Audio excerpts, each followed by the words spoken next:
Hello बच्चों, आपका मेरे चैनल शिक्षा घर में स्वागत है। आप लोग मेरे वीडियोस को देख रहे हैं, तैयारी कर रहे हैं। निश्चित तौर पे आप सफलता प्राप्त करेंगे। आप लोगों को मैं 10,000 ऑब्जेक्टिव क्वेश्चन की सीरीज़ के क्वेश्चन करा रहा हूँ। उसी कड़ी में आज हम बेसिक इलेक्ट्रिसिटी के 100 ऑब्जेक्टिव इम्पॉर्टेंट क्वेश्चन डिस्कस करेंगे, सॉल्व करेंगे। और इस वीडियो को आप लाइक, शेयर एंड सब्सक्राइब जरूर करिएगा और अधिक से अधिक अपने सहपाठियों तक पहुंचाएं, जिससे उनकी भी तैयारी अच्छे तौर से हो सके। चलिए स्टार्ट करते हैं। पहला क्वेश्चन है, तांबे के एक परमाणु में कितने इलेक्ट्रॉन होते हैं? 29 इलेक्ट्रॉन होते हैं, 39 होते हैं, 49 होते हैं और 59 होते हैं। जो बच्चों आपका जो तांबा होता है वो क्या होता है? एक कंडक्टर होता है, गुड कंडक्टर होता है। तो उसमें इलेक्ट्रॉन जो होते हैं वो क्या होते हैं? 29 होते हैं। ठीक है, एक परमाणु में कितने इलेक्ट्रॉन होते हैं?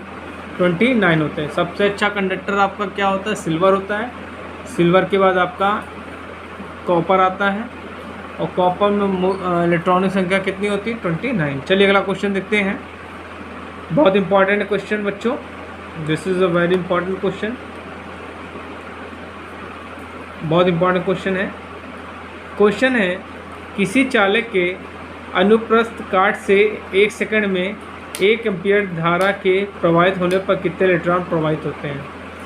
पहला ऑप्शन दिया 6.24 इंटू 10 की पावर 12, 6.24 इंटू 10 की पावर 16, तीसरा दिया 6.24 इंटू 10 की पावर 14 और आपको चौथा दिया 6.24 इंटू 10 की पावर 18। तो बच्चों, जो आप कोई भी कंडक्टर होता है उसमें से 1 सेकंड में कितने इलेक्ट्रॉन फ्लो होते हैं? इतने इलेक्ट्रॉन फ्लो होते हैं। चलिए अगला क्वेश्चन है, जूल की 1 जूल प्रति सेकंड डैश डैश है। 1 वोल्ट है, 1 एम्पियर है, 1 वाट है और 1 जूल है। तो देखिए जूल क्या होता है, ये आपका क्या होता है? ये आपका जो होता है बच्चों, ऊर्जा का मात्रक होता है। और ये पूछा है किसके इक्विवेलेंट होगा। तो बच्चों इसमें आंसर क्या होगा? 1 वोल्ट दिया है, 1 वोल्ट हो नहीं सकता क्योंकि वोल्ट आपका क्या हो गया? विभवांतर हो गया। एम्पियर करंट भी नहीं हो सकती। 1 वाट 1 ओम भी नहीं हो सकता। ठीक है, तो बच्चों इसमें आंसर क्या होगा? 1 वाट बिल्कुल सही आंसर है। ठीक है बच्चों, चलिए अगला क्वेश्चन देखते हैं। अंतर्राष्ट्रीय पद्धति में ऊष्मा की इकाई को डैश डैश में व्यक्त किया जाता है। अंतर्राष्ट्रीय में कैलोरी हो गई, सेंटीग्रेड हो गया, जूल हो गया, सेल्सियस हो गया। तो बच्चों इसमें आंसर क्या? अंतर्राष्ट्रीय में हम जो ऊष्मा को रिप्रेजेंट करते हैं वो सेल्सियस में रिप्रेजेंट करते हैं। चलिए अगला क्वेश्चन देखते हैं। शक्ति की इकाई क्या है? किलोवोल्ट है, वाट घंटा है, किलोवाट है, किलोवाट घंटा है। तो बच्चों आंसर क्या होगा आपका? किलोवाट जो है शक्ति की यूनिट है। शक्ति की यूनिट क्या होती है? वाट भी होती है, किलोवाट भी होती है। चलिए अगला क्वेश्चन देखते हैं। कॉपर चालकता की प्रतिरोधकता का मान क्या है? 1.72 माइक्रो ओम मीटर, 1.73 ओम per centimetre cube, 1.72 micro ohm पर metre cube, 1.72 micro ohm per centimetre cube. तो बच्चों आपका जो चौथा आंसर बिल्कुल सही है। चलिए अगला क्वेश्चन देखते हैं। बहुत इंपॉर्टेंट क्वेश्चन है बच्चों और ये कंपटीशन में पूछा गया है। विशिष्ट प्रतिरोध की इकाई क्या है? ओम पर सेंटीमीटर स्क्वायर, ओम पर metre, micro ohm per centimetre cube, मिली ओम पर मीटर स्क्वायर। तो बच्चों इसमें आंसर क्या होगा? Micro ohm per centimetre cube. Actually क्या है, विशिष्ट प्रतिरोध को बच्चों हम लोग क्या कहते हैं? स्पेसिफिक रेजिस्टेंस कहते हैं और इसको रेजिस्टिविटी भी कहते हैं। ठीक है। एक इसका और मात्रक होता है, जो स्टैंडर्ड मात्रक होता है वो होता है ओम मीटर। चलिए अगला क्वेश्चन देखते हैं। विशिष्ट प्रतिरोध की एसआई इकाई क्या है? ओम पर सेंटीमीटर, ओम metre, micro ohm per centimetre, ओम पर मीटर। तो बच्चों मैंने आपको क्या बताया था? ओम मीटर। तो ओम मीटर बिल्कुल सही आंसर है। चलिए अगला क्वेश्चन देखते हैं। कौन सी विद्युतीय युक्ति मध्यम प्रतिरोध का उदाहरण है? शंट प्रतिरोध, हीटर प्रतिरोध, संपर्क प्रतिरोध, आर्मेचर वाइंडिंग प्रतिरोध। तो बच्चों आंसर इसमें क्या होगा? हीटर प्रतिरोध। क्या होगा आंसर? हीटर प्रतिरोध। चलिए अगला क्वेश्चन देखते हैं। विद्युत ऊर्जा की व्यावसायिक इकाई क्या है? मेगावाट घंटा, किलोवाट घंटा, वाट घंटा, वाट सेकंड। तो बच्चों आंसर क्या होगा? किलोवाट घंटा।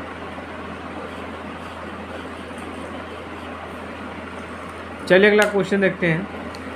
प्रति डिग्री सेंटीग्रेड ताप की वृद्धि में प्रतिरोध प्रति ओम में वृद्धि डैश डैश है।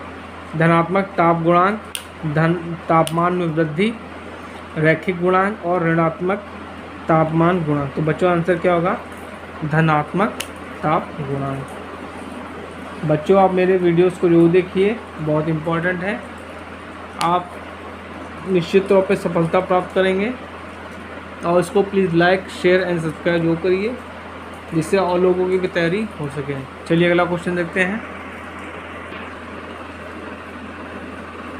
चलिए अगला क्वेश्चन है। किस द्रव की ऋणात्मक ताप गुणांक होती है? Tungsten, eureka, carbon, nichrome. तो बच्चों आंसर क्या होगा आपका? कार्बन। चलिए अगला क्वेश्चन देखते हैं। ऋणात्मक ताप गुणांक का उदाहरण कौन सा पदार्थ है? Copper, nichrome, aluminium, mica. तो बच्चों इसमें आंसर क्या होगा आपका? माइका। चलिए अगला क्वेश्चन देखते हैं। प्रति डिग्री सेंटीग्रेड से प्रतिरोध में प्रति ओम प्रतिरोध डैश डैश है। विशिष्ट प्रतिरोध, प्रतिरोध का नियम, ऊष्मा का यांत्रिक तुल्यांक और आपका प्रतिरोध का ताप गुणांक। तो बच्चों क्या हमने बताया था कि किसी भी पदार्थ का तापमान 1 डिग्री सेल्सियस बढ़ाने के लिए जो तापमान की जरूरत होती है उसको क्या होते हैं? ताप गुणांक कहते हैं। तो उसमें आंसर क्या होगा आपका? विशेष प्रतिरोध का ताप गुणांक। चलिए अगला क्वेश्चन देखते हैं। ओम के नियम के कथन के अनुसार परिपथ में धारा डैश डैश के सीधे समानुपाती होती है। वोल्टेज, प्रतिरोध, तापमान, विशिष्ट प्रतिरोध। तो बच्चों आंसर क्या होगा? वोल्टेज के डायरेक्टली प्रोपोर्शनल होती है। जब डायरेक्टली प्रोपोर्शनल हटाते हैं तो क्या होता है? आपका एक कांस्टेंट लगा दिया जाता है जिसको हम लोग आर बोलते हैं। ठीक है। चलिए अगला क्वेश्चन देखते हैं। कौन सा नियम बताता है कि बंद परिपथ में धारा, वोल्टेज तथा प्रतिरोध अचर ताप पर होता है? किरचॉफ का धारा नियम, ओम का नियम। तो बच्चों आंसर क्या होगा आपका? ओम का नियम होगा। ओम का नियम क्या कहता है बच्चों? कि यदि किसी हम चालक की भौतिक अवस्थाएं जैसे ताप और दाब ना बदलें तो उस चालक में बहने वाली धारा तथा उसके सिरों पर लगने वाला विभवांतर का अनुपात क्या होता है? कांस्टेंट होता है। यही ओम ने बताया था। बच्चों एक क्वेश्चन और भी बन सकता है कि जो आपका ओम का नियम होता है वो किस में फॉलो होता है? तो याद रखिएगा, ओम का नियम जो होता है आपका कैपेसिटर, इंडक्टर, रजिस्टर में फॉलो होता है। और बाकी डायोड हो गया, ट्रांजिस्टर हो गया, ट्रायक, डायक,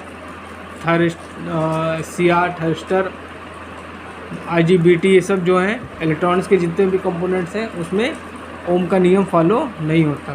ठीक है। चलिए अगला क्वेश्चन देखते हैं।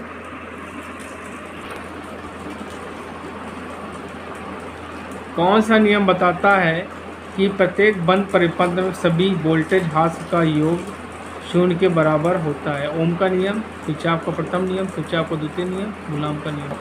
तो बच्चों किरचॉफ का जो द्वितीय नियम है यही बताता है आपका कि अगर कोई डीसी नेटवर्क है उसमें सभी जो ईएमएफ होंगे उनका अलजेब्रिक सम और रेजिस्टेंस के जितने भी रेजिस्टेंस हो गया उनके अक्रॉस जितना भी वोल्टेज ड्रॉप होगा उनका अलजेब्रिक सम क्या होता है, 0 होता है। यही किरचॉफ का सेकंड नियम था और इस नियम को हम लोग केवीएल नाम से भी जानते हैं। चलिए अगला क्वेश्चन देखते हैं। किसी विद्युत नेटवर्क में प्रत्येक जंक्शन पर आने वाली धाराओं का योग जाने वाली धाराओं के योग के बराबर होता है। इस नियम का क्या नाम है? ओम का नियम, प्रतिरोध का नियम, किरचॉफ का द्वितीय नियम, किरचॉफ का प्रथम नियम। तो आपका आंसर क्या होगा बच्चों? किरचॉफ का प्रथम नियम। किरचॉफ का प्रथम नियम ये कहता है कि किसी डीसी नेटवर्क में जंक्शन पर मिलने वाली समस्त धाराओं का बीजगणितीय योग क्या होता है? 0 होता है। मतलब कह सकते हैं कि जितनी धारा आ रही है और जितनी धारा जा रही है उनका अलजेब्रिक सम क्या होता है? वो क्या होता है? 0 होता है। चलिए अगला क्वेश्चन देखते हैं। कौन सा नियम बताता है कि किसी जंक्शन पर मिलने वाली सभी धाराओं का योग 0 के बराबर होता है? ओम का नियम, किरचॉफ का प्रथम नियम, किरचॉफ का द्वितीय नियम, कूलॉम का नियम। तो बच्चों आंसर क्या होगा? किरचॉफ का प्रथम नियम जो होता है वो बताता है जंक्शन पर जितनी भी धारा मिलेंगी उनका जो अलजेब्रिक सम क्या होगा बच्चों? वो 0 होगा। मतलब उस जंक्शन पर जितनी भी धाराएँ आ रही हैं और जितनी धाराएँ जा रही है उनका जो अलजेब्रिक सम होगा वो क्या होगा बच्चों? 0 होगा। ठीक है, चलिए अगला क्वेश्चन देखते हैं। जब धारा चालक से प्रवाहित होती है तो यह गर्म हो जाती है, यह प्रभाव कहलाता है चुंबकीय प्रभाव, ऊष्मीय प्रभाव, रासायनिक प्रभाव और स्थिर वैद्युत प्रभाव। तो बच्चों क्या होगा? जब करंट किसी कंडक्टर से फ्लो होती है, ठीक है, तो क्या होता है? वो करंट जो कंडक्टर होता है वो गर्म हो जाता है। वो किस प्रभाव के कारण होता है? वो ऊष्मीय प्रभाव के कारण होता है। तो बच्चों इसमें आंसर क्या होगा आपका? ऊष्मीय प्रभाव बिल्कुल सही आंसर है। चलिए अगला क्वेश्चन देखते हैं। IE नियम के अनुसार वोल्टेज के स्तर पर आधार पर विद्युत उपकरणों और लाइनों पर सावधानी नोटिस प्रदर्शित करना होगा। 650 वोल्ट से 33 किलो वोल्ट के बीच संचालित उपकरण ऑब्लिक लाइन पर किस प्रकार की सावधानी नोटिस प्रदर्शित करनी चाहिए? सावधान, मध्यम वोल्टेज, सावधान उच्च वोल्टेज, सावधान अति वोल्टेज, सावधान बहुत उच्च वोल्टेज। तो बच्चों जो आपका ये 650 वोल्ट से आपका जो 33 kV है ये आपका क्या होता है? हाई वोल्टेज की रेंज में आता है। तो लिखा होना चाहिए आपका क्या होगा? सावधान उच्च voltage.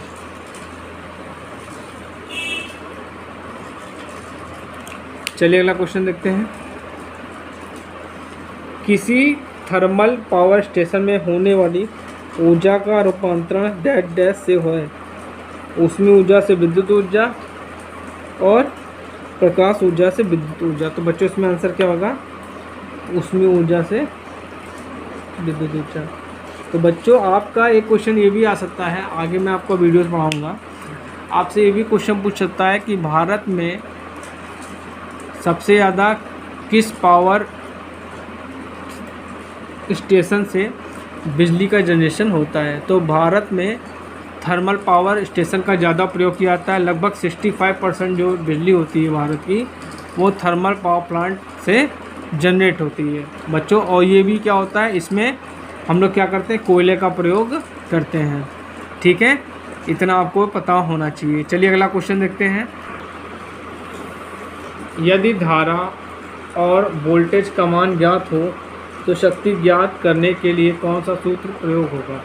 V × I, V² V square into I 20 into I square. तो बच्चों आंसर जो होगा आपका ये पहला ऑप्शन बिल्कुल सही है। जो पावर होती है वो क्या होती है, वोल्टेज और करंट के मल्टीपल के बराबर होती है। चलिए अगला क्वेश्चन देखते हैं। किसी विद्युतीय परिपथ में कार्य और तथा ऊर्जा का आकलन डैश डैश से होता है। W = V × C, W = IRC, W = VIE और W = I² RT। तो बच्चों इसमें आंसर क्या होगा, I² RT। चलिए अगला क्वेश्चन देखते हैं बच्चों।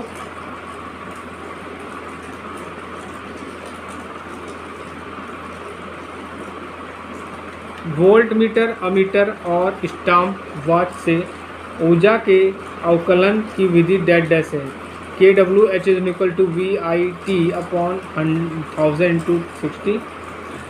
KWH is equal to I square RT upon 1000 into 60। KWH is equal to I square R upon 1000 T into 60। KWH is equal to I square T upon 1000 R into 60। तो बच्चों इसमें answer आपका पहला बिल्कुल सही है। First answer is the right answer. चलिए अगला क्वेश्चन देखते हैं। न्यूमेरिकल है बच्चों। न्यूमेरिकल को मैं आपको सॉल्व करके बताता हूँ। न्यूमेरिकल क्या है? 100 ओम प्रतिरोध वाले एक उपकरण 2 एम्पियर धारा है, ठीक है। तो आपका देखिए यहाँ पे क्या क्या दिया है। रेजिस्टेंस की वैल्यू बच्चों क्या दिया है आपको? यहाँ पे रेजिस्टेंस की वैल्यू क्या दिया है आपको? रेजिस्टेंस की वैल्यू दिया है 100 ओम। और आपकी करंट की वैल्यू क्या दी है? देखिए करंट की वैल्यू क्या दी है? करंट की वैल्यू दी है 2 एम्पियर। आप पूछ रहा है कि उस उपकरण द्वारा शक्ति क्या होगी। तो शक्ति इज इक्वल टू क्या होता है? V into I square R और V स्क्वायर बाई R। ये 3 फार्मूले होते हैं, ठीक है बच्चों। तो हम बच्चों यहाँ पे वो फार्मूला यूज़ करेंगे जो इन दोनों को क्या क्या सेटिस्फाई करे। तो ये हम फार्मूला यूज़ करेंगे। तो हम लोग ये फार्मूला यूज़ करेंगे। तो ये फार्मूला जब यूज़ करेंगे, ठीक है, तो क्या हो जाएगा? I square R। तो I की वैल्यू कितनी दी आपको? 2 का स्क्वायर और R की वैल्यू दी 100। 2 का स्क्वायर क्या हो? 4 और 100 100। तो 400 वाट। 400 वाट आंसर सही होना चाहिए। तो आपका पहला ऑप्शन बिल्कुल सही है जिसमें आपको 400 वाट दिया है। चलिए अगला क्वेश्चन देखते हैं।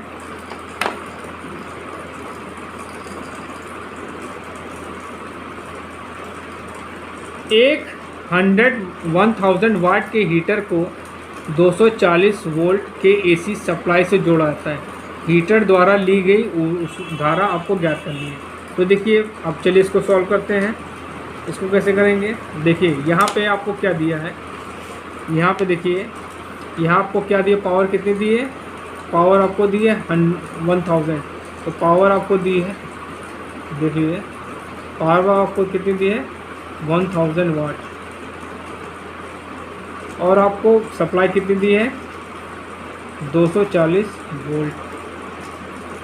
अब आपसे पूछ रहा है क्या धारा क्या होगी, मतलब आपको धारा निकालना है। तो क्या करेंगे? P is equal to VI से लगा देंगे। तो यहाँ से I इज इक्वल टू क्या हो जाएगा? P अपॉन V हो जाएगा। P आपका कितना दिया है? 1000 और V आपको दिया 240। को काटेंगे तो उसको काटने के बाद जो आंसर आपका आएगा, देखना, होल्ड करिएगा आप लोग। तो बच्चों इसको जब सॉल्व करेंगे तो क्या बचेगा आपका? 100 को जब 124 से डिवाइड करेंगे तो आएगा आपका 4.166। ये आपकी क्या आ जाएगी? Ampere current. तो बच्चों आपका आंसर आपका यहाँ पे देख सकते हैं। आपका पहला ऑप्शन दिया क्या था? 4.006 एम्पियर, 4.106 एम्पियर, 4.160 एम्पियर और चौथा आपको ऑप्शन दिया था 4.166 एम्पियर। तो बच्चों इस हिसाब से जो आपने सॉल्व किया क्वेश्चन, तो आपका जो है चौथा ऑप्शन बिल्कुल सही है। चलिए अगला क्वेश्चन देखते हैं। बहुत इंपॉर्टेंट क्वेश्चन है। इस तरह क्वेश्चन आपके एग्ज़ाम में आते हैं। दिया है कि एक आपका कोई बीच स्टोन ब्रिज है, ठीक है। चलिए बीच स्टोन ब्रिज बना लेते हैं बच्चों। ये आपका ये रेजिस्टेंस हो गया, एक रेजिस्टेंस ये हो गया, एक रेजिस्टेंस हो गया, एक आपका रेजिस्टेंस हो गया, ये आपका P हो गया, ये आपका Q हो गया। इसको हम लोग मान लेते हैं R मान लेते हैं, S मान लेते हैं, इसको R मान लेते हैं, ठीक है। और अब क्वेश्चन देखिए क्या कह रहा है। क्वेश्चन देखते हैं कि दिया हुआ विद्युत संतुलित है, ठीक है। P की वैल्यू कितनी दी है? 100 ओम। तो यहाँ पे देख रहे हैं आप पी की वैल्यू उन्होंने कितनी दी, 100 ओम दे दी है, ठीक है। और आपका जो के है, क्यू है, 1 किलो ओम है, क्या है, 1 किलो ओम है, तो 1 इंटू 1000 ओम हो जाएगा, ठीक। और आप क्या कह रहे हैं कि एस की वैल्यू ने दी है 120 ओम, तो ये है 120 ओम दिया है इन्होंने, ठीक है। और आपसे पूछ रहा है आर की वैल्यू क्या होगी, मतलब ये अज्ञात जो वैल्यू होगी वो क्या होगी। तो जब बीज स्टोन बीज बेटा बच्चों संतुलित फॉर्म में होता है तो फॉर्मूला क्या होता है, P अपॉन Q, मतलब ये रेजिस्टेंस अपॉन ये रेजिस्टेंस इज इक्वल टू ये रेजिस्टेंस अपॉन ये रेजिस्टेंस होगा, तो S अपॉन R होगा। तो P की वैल्यू कितनी दी आपको बच्चों, 1000 दी है, Q की वैल्यू 1000 हो गई, S की वैल्यू कितनी दी 120 और R की वैल्यू दी है। तो हमको R की वैल्यू चाहिए, तो ये तो कैंसिल हो जाएगा, तो R इज इक्वल टू क्या, तो क्या हो जाएगा ये, तो R इज इक्वल टू 120 ओम आना चाहिए। तो 120 ओम आपका आंसर बिल्कुल सही है। तो यहाँ पे 120 ओम आएगा, लेकिन आपको ऑप्शंस क्या दिए हैं, देखिए 1.11 ओम किलो ओम दिया है, और 1.2 किलो ओम दिया है, 1.3 किलो ओम दिया है, 1.5 किलो ओम दिया है। तो बच्चों क्या करेंगे, हम इसको किलो में चेंज करना है, तो हम क्या करेंगे, इसको हमने ओम में चेंज कर लिया था, उसको हम 1000 से भाग कर देंगे। तो 1000 से जब भाग करेंगे ये कैंसिल हो जाएगा, ठीक है, 2 के बाद ये कैंसिल हो जाएगा। तो ये आपका आंसर क्या आ जाएगा आपका,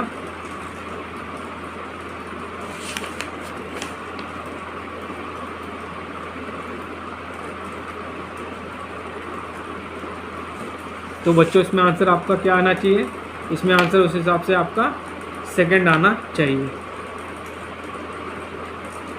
second is the right answer. चलिए बच्चों अगला क्वेश्चन देखते हैं। क्वेश्चन है कि उस इलेक्ट्रिक हीटर का पावर इनपुट क्या होगा जो 250 वोल्ट सप्लाई स्रोत से धारा 4 एम्पियर की लेता है। तो देखिए आपको यहाँ से क्या दिया, वोल्टेज दिया है, और आपको क्या दिया है, आपको दिया है ये 4 ओम की करंट दी है, ठीक है। तो देखिए क्या होगा कि इनपुट पूछ रहा है, ठीक है, उस इलेक्ट्रिक हीटर की पावर इनपुट क्या होगी जो 250 वोल्ट सप्लाई और इतना रहता है। तो इसको सॉल्व करेंगे बच्चों, तो अगर 250 को हम 4 से मल्टीप्लाई करते तो आपकी पावर आ जाएगी, लेकिन कुछ पार्ट जो होगा लॉसेस में चला जाएगा, ठीक है, कुछ पार्ट जो है लॉसेस में चला जाएगा, मान लेते हैं कुछ पार्ट चला जाएगा। तो मेरे ख्याल से ये 960 आंसर बिल्कुल सही है, और 960 आंसर बिल्कुल सही है, तो 960 वाट आंसर आना चाहिए। चलिए अगला क्वेश्चन देखते हैं। क्वेश्चन अगला है कि 10 वोल्ट की किसी बैटरी को 5 ओम के प्रतिरोधक से जोड़ा गया है, तो प्रतिरोधक से होने वाली धारा ज्ञात कीजिए। तो यहाँ पे वोल्टेज दिया है, और यहाँ पे क्या दिया आपको, रेजिस्टेंस दिया है। तो यहाँ पे हम ओम्स लगा देंगे, ओम्स लॉ लगाएंगे। तो ओम्स लॉ क्या कहता है आपका, V is equal to, ohm's law कहता है आपका V is equal to IR। आपको निकालना क्या बच्चों, धारा निकालनी है। तो धारा इक्वल टू क्या हो जाएगा, V/R। V आपका कितना दिया है, 10 वोल्ट, तो हो जाएगा 10 वोल्ट, और रेजिस्टेंस दिया है तो इसको कैंसिल करेंगे, तो आपकी 2 एम्पियर की करंट फ्लो होनी चाहिए, ठीक है। तो ऑप्शन आपको कितना दिया है, 50 एम्पियर दिया है, 25 एम्पियर दिया है, 4 एम्पियर दिया है, 2 एम्पियर दिया है। तो बच्चों मैंने सॉल्व किया है तो 2 एम्पियर आंसर आया, तो आपका 2 एम्पियर बिल्कुल राइट आंसर है। चलिए अगला क्वेश्चन देखते हैं। दिए गए चित्र में द्वि आपूर्ति से प्रतिरोधक से होने वाली धारा ज्ञात कीजिए। देखिए आप देखिए क्या है कि ये पॉजिटिव है, ये निगेटिव है, तो इन दोनों का रिजल्टेंट निकालेंगे तो रेजिस्टेंस, ठीक है, इन दोनों का हम रिजल्टेंट जो है निकालेंगे तो क्या होगा, हम क्या करेंगे, पोटेंशियल डिफरेंस निकालेंगे, V1 माइनस V2। तो V1 माइनस V2 करेंगे तो क्या हो जाएगा, जब पोटेंशियल डिफरेंस निकालेंगे तो क्या हो जाएगा, V1 माइनस V2। तो V1 हो गया और V2 माइनस में है तो माइनस माइनस प्लस हो जाएगा। तो टोटल वोल्टेज की वैल्यू बच्चों क्या आ जाएगी, आपकी जो वोल्टेज की वैल्यू आ जाएगी, V की वैल्यू आ जाएगी V1 माइनस V2 होता है, ठीक है। तो 3 माइनस 2 तो आपका कितना आएगा, 5 वोल्ट का वोल्टेज आ गया, ठीक है। और आपको क्या दिया, रेजिस्टेंस की वैल्यू कितनी दी है उन्होंने, 5 ओम दिया है। तो आपसे करंट पूछ रहा है, तो V/R हो जाएगा, तो 5/5 हो जाएगा। तो हमका आंसर कितना आएगा, 1 एम्पियर।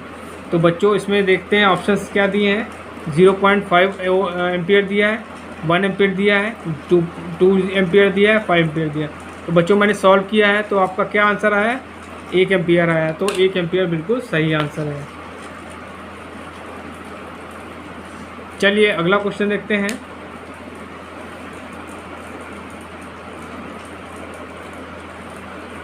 अब देखिए परिपथ आपको दिया है, प्रदर्शित परिपथ में R एवं I से होकर वोल्टेज V का निर्धारण डैश डैश से होता है, ठीक है। यहाँ आपको देखिए, ये आपको एमीटर दिया है, ये वोल्ट मीटर दिया है, रेजिस्टेंस दे दिया और ये आपको बैटरी दे दिया। आप पूछ रहे हैं कि इसमें कौन सा फॉर्मूला जो है सुटेबल होगा। अब देखिए एक दिया है V = IR, V = I/R, V = I² V = R/I। देखिए V = I/R हो नहीं सकता क्योंकि ओम्स लॉ को फॉलो नहीं करता है। दूसरा भी क्या है, V = I²R, ये भी आपको ओम्स के लॉ को फॉलो नहीं करता है। चौथा जो ऑप्शन दिया V = R/I, ये भी ओम्स लॉ को फॉलो नहीं करता है। तो बचा आपका क्या, पहला ऑप्शन। तो पहला ऑप्शन बिल्कुल सही है। और ओम्स लॉ क्या होता है, V = IR। चलिए अगला क्वेश्चन देखते हैं। क्वेश्चन है कि 1000 सेंटीमीटर लंबाई वाले किसी चालक का व्यास कितना है, 0.7 सेमी है, जिसे 20 वोल्ट सप्लाई वाले किसी परिपथ से जोड़ा गया है और परिपथ से 2 एम्पीयर की धारा प्रवाहित होती है। चालक के विशिष्ट प्रतिरोध की परिकलित कीजिए। तो देखिए आप क्या निकालेंगे, आप वेरी सिंपल है, उसमें कैसे निकालेंगे। यहाँ पे आपको यहाँ आपको लेंथ दी है, ठीक है। और आप यहाँ से देखिए बच्चों क्या क्या दिया आपको, इस तरह क्वेश्चन आपके कंपटीशन में आते हैं। तो देखिए लेंथ आपको कितना दिया है, जो L की वैल्यू दी है बच्चों वो क्या दी है, देखिए L की वैल्यू दी है 1000 सेंटीमीटर, ठीक है। और ये आपको क्या दिया, व्यास, ठीक है, व्यास। तो व्यास ये हो गया, ठीक। तो व्यास मतलब क्या हो गया, D हो गया और D, ठीक। और D है, इसको आधा करेंगे तो क्या हो जाएगा, 7/2। ये आपकी क्या हो जाएगी, रेडियस हो जाएगी, ये आपकी रेडियस हो जाएगी। और आपको क्या दिया है, सप्लाई दिया है 20 वोल्ट की सप्लाई दी है और करंट आपको क्या दे रहा है, 2 एम्पियर। तो यहाँ से हम ओम्स लॉ लगा के हम क्या करेंगे, रेजिस्टेंस की वैल्यू निकालेंगे। तो R = क्या हो जाएगा, 20/2। तो रेजिस्टेंस वैल्यू क्या आ गई आपकी, 10 ओम। अब देखिए यहाँ से हम πr² लगा के हम क्या निकाल लेंगे, एरिया। तो एरिया = क्या होगा, πr²। पाई वैल्यू क्या होगी, 22/7 और इसकी वैल्यू क्या होगी, 0.7/2, 0.7/2। ये कैंसिल हो जाएगा और ये कैंसिल हो जाएगा। तो आया आपका, ये आपका आएगा 11, 0.1/2 × 0.7, ठीक बच्चों। तो इसको हम लोग सॉल्व करते हैं। इसको जब सॉल्व करेंगे बच्चों तो क्या आएगा आपका, ये आपका आएगा 11 × 0.1 × 0.7, ये आया /2। तो ये आपका आंसर, आपका जो एरिया आएगा ये आएगा 0.38, क्या आ जाएगा आपका, सेंटीमीटर स्क्वायर। अब हमको क्या निकालना है, विशिष्ट प्रतिरोध निकालना है। तो विशिष्ट प्रतिरोध ρ = क्या होता है,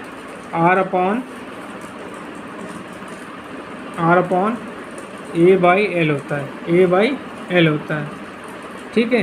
तो रेजिस्टेंस की वैल्यू कितनी दी आपने निकाली, यहाँ पे देखिए रेजिस्टेंस, इसकी वैल्यू 10 ओम है और इसकी वैल्यू क्या है, 0.38 हो गया।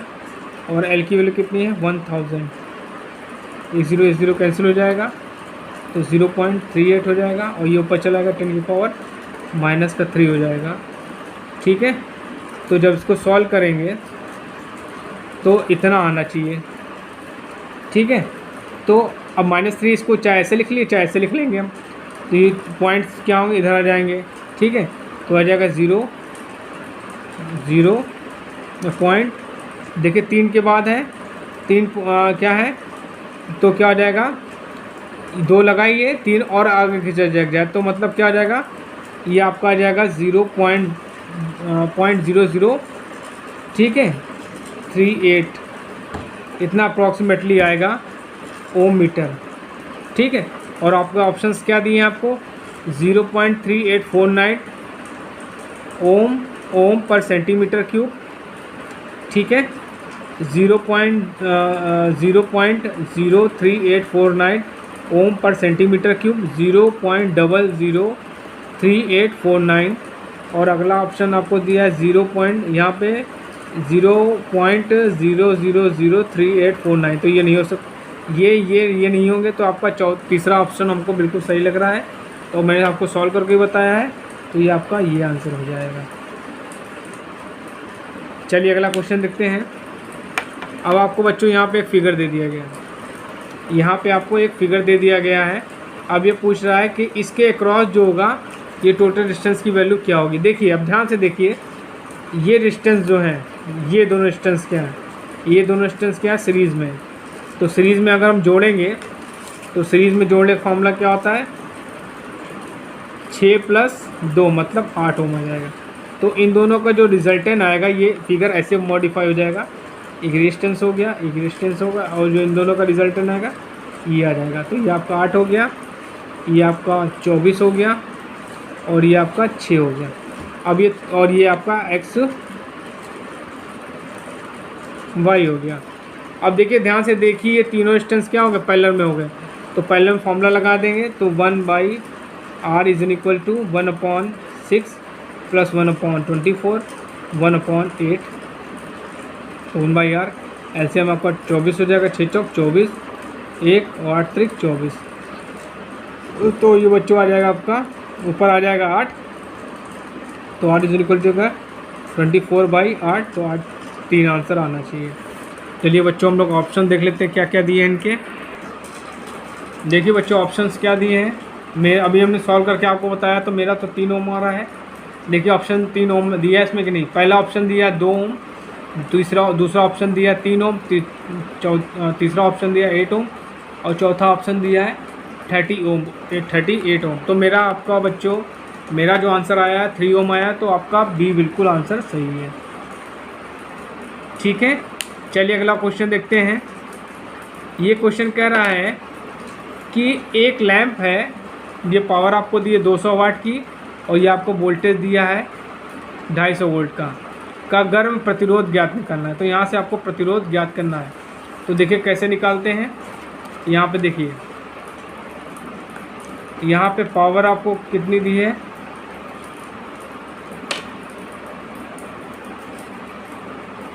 यहाँ पे जो पावर है आपको कितनी दी है, 200 वाट दी है, तो 200 वाट हो गई।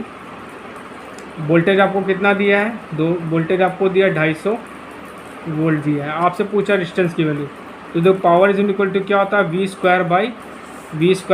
होता है। बच्चों आपको फॉर्मूले आने चाहिए तभी सॉल्व कर पाएंगे, नहीं तो नहीं कर पाएंगे। तो यहाँ से r की वैल्यू निकालेंगे तो क्या हो जाएगा, v² हो जाएगा। v² की वैल्यू क्या है, 250 गुणे 250 हो जाएगा, तो पावर आपकी कितनी है 200, ये 00 कैंसिल हो जाएगा। ठीक, तो ये आ जाएगा क्या, 625/2, तो 625 का आधा कितना होता है, 312.5 आएगा ओम। तो देखिए ऑप्शन इसमें दिया है कि नहीं दिया है, एक दिया है 6250 ओम, दूसरा ऑप्शन दिया है 625 ओम, तीसरा दिया है 3125 ओम, चौथा दिया है 312.5 ओम। तो बच्चों आंसर आपका चौथा बिल्कुल सही है, 312.5 ओम बिल्कुल इज़ अ राइट आंसर। चलिए अगला क्वेश्चन देखते हैं।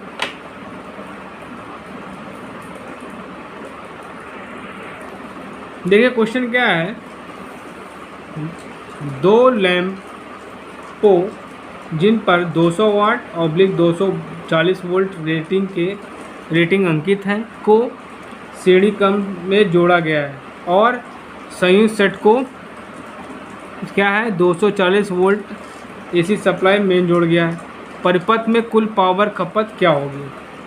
तो ऑप्शन आपको दिया 400 वाट, 300 वाट, 200 वाट और 100 वाट। तो बच्चों इसमें आंसर क्या होगा आपका? 100 वाट बिल्कुल सही आंसर होगा।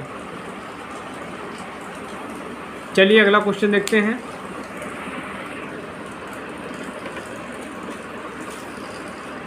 क्वेश्चन है विद्युत मीटर के ऊष्मीय निपुणता को ज्ञात करने का सूत्र क्या है? Percentage eta is equal to MS T2 minus T1 upon 0.24 IRT into 100। दूसरा ऑप्शन दिया है percentage eta is equal to 0.24 into I² RT upon MS T2 minus T1 into 100। Eta percentage equal to MS T2 minus T1 0.24 I² RT into 100। और चौथा option दिया है percentage eta is equal to MS T2 minus T1 upon I² RT into 100। तो आपको बच्चों answer मेरे हिसाब से आपका थर्ड ऑप्शन बिल्कुल सही है, जो कि जूल्स के नियम को फॉलो करता है। चलिए अगला क्वेश्चन देखते हैं। यहाँ पे आपको फिगर दे दिया गया है। स्विच बंद करने पे वोल्ट मीटर के संकेत का क्या होगा? ठीक है, यहाँ पे हमने स्विच बंद कर दिया। अब पूछ रहा है कि स्विच का क्या होगा? बढ़ता है, घटता है, शून्य रहता है, कोई परिवर्तन नहीं होता है। तो बच्चों इसमें क्या होगा? बढ़ेगा। ठीक है, चलिए अगला क्वेश्चन देखते हैं। मध्य प्रतिरोध के मान इसके ओमिक मान के आधार पर क्या होगा? 1 ओम से 1000 ओम तक, 1 ओम से ऊपर 10 किलो ओम तक, 1 ओम से ऊपर 10 किलो ओम तक, 100 किलो ओम से ऊपर। तो बच्चों आंसर आपका थर्ड बिल्कुल सही है, 1 ओम से ऊपर। चलिए अगला क्वेश्चन देखते हैं बच्चों, बहुत इंपॉर्टेंट क्वेश्चन है।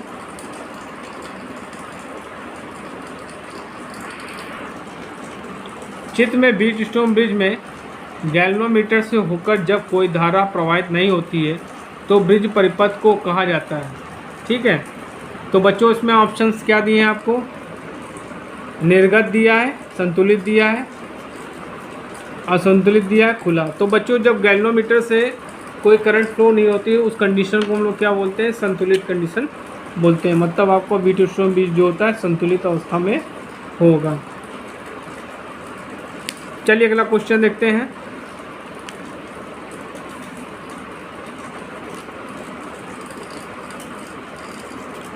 किस पदार्थ में यदि तापमान बढ़ाया जाता है तो प्रतिरोध घटेगा? टंगस्टन में, कार्बन में, नाइक्रोम में, मैग्नीज में। तो बच्चों आंसर क्या होगा आपका? कार्बन में। चलिए अगला क्वेश्चन देखते हैं। किसी 12 ओम के प्रतिरोधक को किसी 60 वोल्ट वाले डीसी स्रोत से जोड़ा जाता है। प्रतिरोधक से होकर प्रवाहित धारा का मान परिकलित कीजिए। 10 ampere, 4 ampere, 5 ampere, 10 ampere, 12 ampere. तो बच्चों क्या है आपका? यहाँ पे ओम्स लॉ लगा देंगे बच्चों। चलिए यहाँ मैं ले जाता हूँ। यहाँ पे आपको कितना दिया है? आर की वैल्यू दी है, आर की वैल्यू दी है 12। और आपका जो क्या है सप्लाई दी थी वोल्टेज कितना दिया आपको? से। तो आर की वैल्यू निकालनी है तो V/R हो जाएगा। क्या निकालना है आपको? धारा निकाल तो V/R लगा देंगे। तो 60/12, तो 12 पंचे 60, तो 12 मतलब 5 एम्पीयर के करंट फ्लो होगी। तो आपका 5 एम्पीयर बिल्कुल सही आंसर है। चलिए अगला क्वेश्चन देखते हैं, बहुत इंपॉर्टेंट है बच्चों। यहाँ पे आपको 3 रेजिस्टेंस दे दिए हैं पैरेलल में। ये R1 रेजिस्टर है, ये R2 रेजिस्टेंस है, ये आपका R3 रेजिस्टेंस। ये तीनों पैरेलल में कनेक्टेड है। पैरेलल में कैसे? मान लीजिए अगर हम यहाँ इसको सप्लाई जोड़ देंगे तो करंट आपकी यहाँ पे आएगी और ये करंट को इसको 3 ब्रांचें मिलेंगी। तो एक करंट इधर चलेगी, एक करंट इधर चलेगी, एक करंट इधर जाएगी। तो इससे पता चलता है कि आपका जो सर्किट में रेजिस्टेंस है वो पैरेलल में है। तो आपसे पूछा है इनका रिजल्टेंट जो प्रतिरोध होगा वो क्या होगा। तो रिजल्टेंट प्रतिरोध का फॉर्मूला क्या होता है बच्चों, अगर पैरेलल में कनेक्टेड है तो 3 रेजिस्टेंस अगर पैरेलल में कनेक्टेड है तो इनका फॉर्मूला होगा 1/R is equal to 1/R1 plus 1/R2 plus 1/R3। पहले रेजिस्टेंस की वैल्यू कितनी दी है 10 ओम, तो यहाँ लिखेंगे 1/10 ओम। दूसरे की वैल्यू दी है 5 ओम, तो 1/5 हो जाएगा। तीसरे की 1/2 हो जाएगा, 1/R हो जाएगा। और सबकी एलसीएम कितना आ जाएगा 10 से आ जाएगा, तो 1/R इज इक्वल टू 10, ये 1 आया, ये आपका 2 आया और ये आपका 5 आया। तो 1/R इज इक्वल टू ये हो गया 8/10। तो अगर हम R की वैल्यू निकालेंगे बच्चों तो क्या हो जाएगा 10/8, तो ये हो जाएगा आपका 5/4। इसको भाग करेंगे, ठीक है, तो भाग करिए, तो इसको भाग करेंगे तो 4 1 जा 4, एक बचेगा तो 4 2 जा 8 5, तो 1.25 ओम रेजिस्टेंस आएगा। तो आपको ऑप्शन देखिए क्या दिए हैं, 0.8 ओम दिया है, 1 ओम दिया है, 1.25 ओम दिया है, 1.50 ओम दिया है। तो बच्चों आपका आंसर थर्ड बिल्कुल सही 1.25 ओम रेजिस्टेंस होगा। चलिए अगला क्वेश्चन देखते हैं।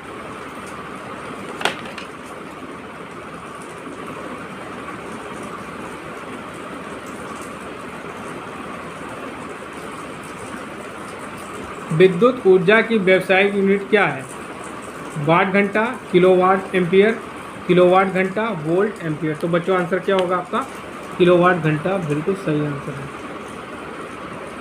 चलिए अगला क्वेश्चन देखते हैं। किसी पदार्थ के मीटर क्यूब या सेंटीमीटर क्यूब के 2 विपरीत सतहों के बीच उत्पन्न प्रतिरोध को डैश डैश कहा जाता है, आंतरिक प्रतिरोध, विशिष्ट प्रतिरोध, प्रतिरोध का नियम, तुल्यांकी प्रतिरोध। देखिए यहाँ पे क्या हो रहा है, क्यूब की बात हो रही है, ठीक है, यहाँ पे क्यूब, यहाँ पे वॉल्यूम आ गया, ठीक है। तो यहाँ पे वॉल्यूम हो चाहे एरिया हो तो वहाँ पे क्या होता है विशिष्ट प्रतिरोध होता है। तो यहाँ पे आंसर क्या होगा आपका विशिष्ट प्रतिरोध हो जाएगा। चलिए अगला क्वेश्चन देखते हैं। किसी पदार्थ का विशिष्ट प्रतिरोध डैश डैश पर निर्भर करता है, इसकी लंबाई पर, इसके अनुप्रस्थ काट का क्षेत्रफल, इसके द्रव के प्रकार, उपयुक्त सभी वर्णित कारक। तो इसमें जो है आपके तीनों ऑप्शन बिल्कुल सही है, तो इसमें आंसर क्या होगा सभी कारक बिल्कुल सही है, ठीक है, सभी कारक बिल्कुल सही है। चलिए अगला क्वेश्चन देखते हैं।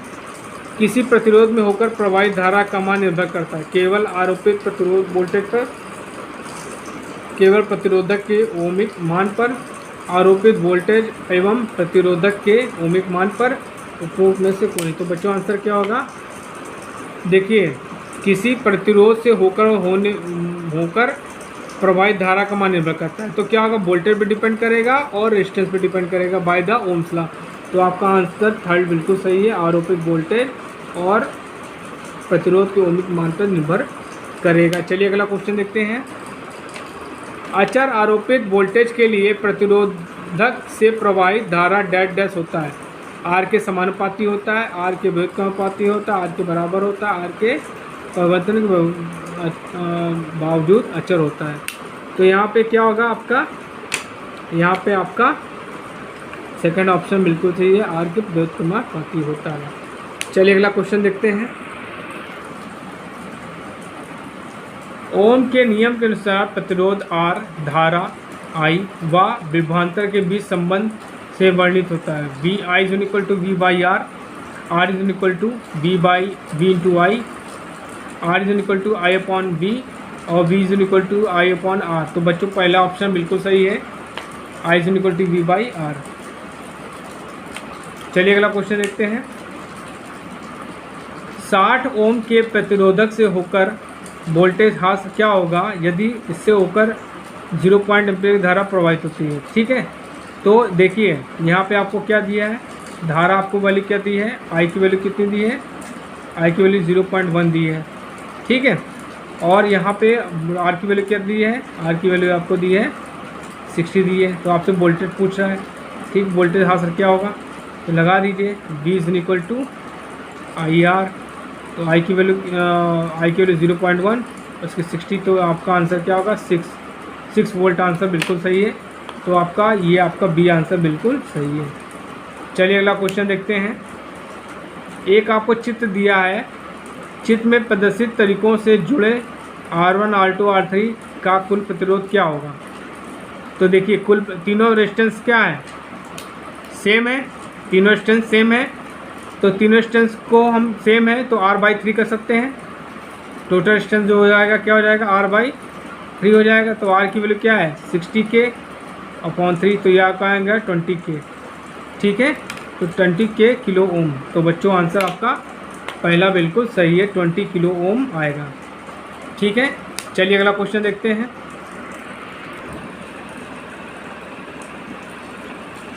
यदि 100 ओम, 200 ओम और 300 ओम के 3 प्रतिरोधों को समांतर क्रम में जोड़ा जाता है एवं इस पर आरोपित वोल्टेज V है, तो प्रतिरोध से होकर प्रवाहित धारा समान होगी, जबकि उनमें बीच उत्पन्न वोल्टेज भिन्न होगा। ठीक है, प्रतिरोधों से होकर प्रवाहित धारा और उनके बीच प्रतिरोध उत्पन्न समान होगा। प्रतिरोधों से होकर वोल्टेज समान होगा, जबकि उनमें धारा प्रवाहित भिन्न होगी। ठीक है, प्रतिरोधों से होकर प्रवाहित धारा और उनके बीच उत्पन्न वोल्टेज भिन्न होगा। देखिए यहाँ पे क्या दिया है कि आपके तीनों रेजिस्टेंस किस में है, समांतर क्रम में। तो समांतर क्रम में क्या होता है बच्चों, वोल्टेज सेम होता है और धारा भिन्न भिन्न होती है। तो आपका आंसर सी सही है, प्रतिरोधों से होकर वोल्टेज समान होगा, जबकि उसमें धारा क्या होगी, भिन्न भिन्न होगी। चलिए अगला क्वेश्चन देखते हैं।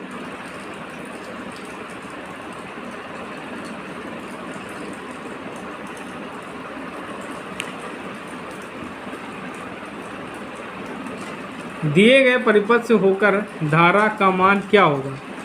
ठीक है, यहाँ पे देखिए सर्किट आपका ब्रेक है, सर्किट ब्रेक है मतलब सर्किट ओपन है। जब सर्किट ओपन होता है तो रेजिस्टेंस की वैल्यू क्या होती है, इनफाइनाइट हो जाती है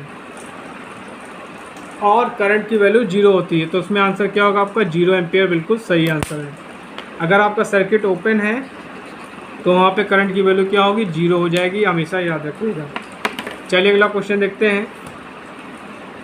यदि दिए गए परिपथ में R3 के मान को 2 गुना कर दिया जाए तो वोल्टेज Vs के लिए, देखिए चलिए क्वेश्चन देखते हैं, इसका फिगर देखते हैं।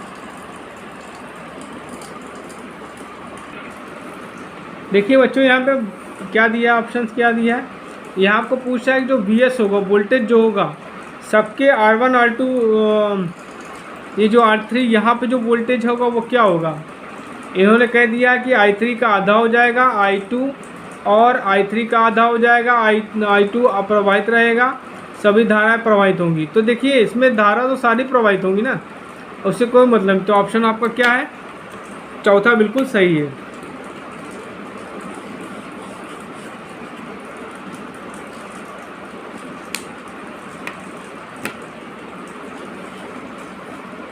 चलिए अगला क्वेश्चन देखते हैं। जेम्स प्रिकोट जोल ने प्रायोगिक तौर पर पाया कि किसी धारा प्रवाहित चालक में उत्पन्न ऊष्मा समानुपाती होता है धारा के वर्ग के, प्रतिरोध के वर्ग के, धारा के आरोपित वोल्टेज वर्ग के। तो आपका जो जूल था, जूल जो साइंटिस्ट थे, उन्होंने क्या देखा कि जो आपका ऊष्मा जनरेट होती है किसी भी कंडक्टर में, वो क्या होती है, धारा के वर्ग के समानुपाती होती है। मतलब ऊष्मा जो होती है धारा के स्क्वायर के फॉर्म में बढ़ती है।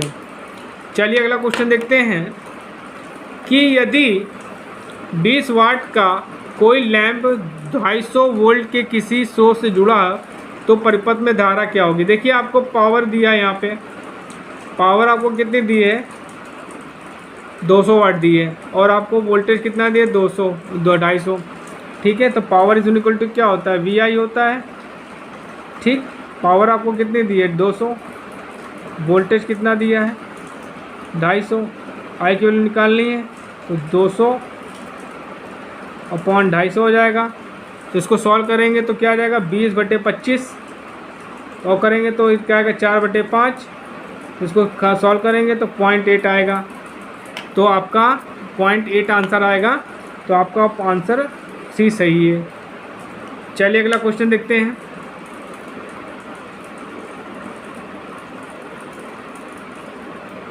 सौ वाट वाले 10 लैंप प्रतिदिन 8 घंटे के किसी स्रोत से जोड़ा करते हैं, इसका माहवार पावर खपत होगी, ठीक है, तो 240 यूनिट होगी। इसका क्या होगा, 240 यूनिट होगा,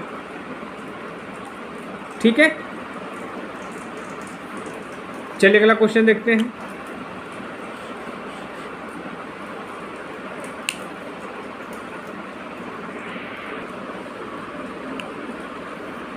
किसी डीसी परिपथ में बंद लूप में विद्युत वाहक बल सिग्मा ई का बीजगणितीय योग डैश डैश के समान होगा। शून्य प्रतिरोधों और एवं उनसे होकर प्रभावित धारा के गुणनफल के बीजगणितीय योग, प्रतिरोधकों से होकर वोल्टेज ह्रास का योग, उपरोक्त में से कोई नहीं। तो बच्चों आंसर आपका बी बिल्कुल सही है। इसमें क्या होगा, वोल्टेज जो आपका रेजिस्टेंस जितने होंगे उनके क्रॉस जो वोल्टेज ड्रॉप होगा उनके लेबरी सम के बराबर होगा, और इस नियम को किरचॉफ का सेकंड लॉ कहते हैं। चलिए अगला क्वेश्चन देखते हैं। बहुत इंपॉर्टेंट क्वेश्चन है बच्चों। ये आपको एक फिगर दिया गया है, ये आपको फिगर दिया गया है और उसमें पूछा गया है कि I5 का मान क्या होगा। देखिए यहाँ से करंट आ रही है, जो करंट जंक्शन को आती है उसको हमेशा पॉजिटिव लेते हैं, ठीक है। जंक्शन से जो करंट जंक्शन की ओर आती है उसको हम लोग पॉजिटिव हमेशा लेते हैं। तो इस हिसाब से देखेंगे तो ये I2 आ रही है, तो I2 आपकी क्या होगी, प्लस में हो जाएगी, मतलब तो प्लस में हो जाएगी, तो इसको लिख लेंगे हम। देखिएगा इधर, ये प्लस में, ये प्लस में 2 एम्पियर हो जाएगी, प्लस में 2 हो जाएगी। अब ये भी देखिए करंट, ये क्या है, ये जंक्शन से दूर जा रही है, तो इसको क्या लिखेंगे, माइनस का 1 लिख लेंगे।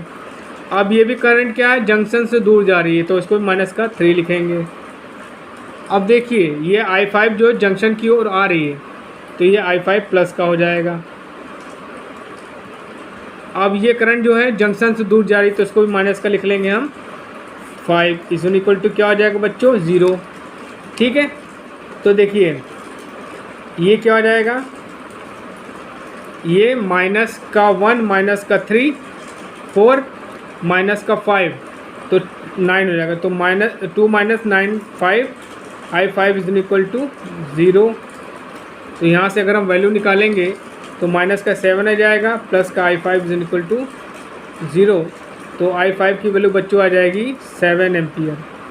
तो देखिए देखते हैं 7 एम्पियर ऑप्शन दे रहा है कि नहीं दे रहा बच्चों, चलिए देखते हैं।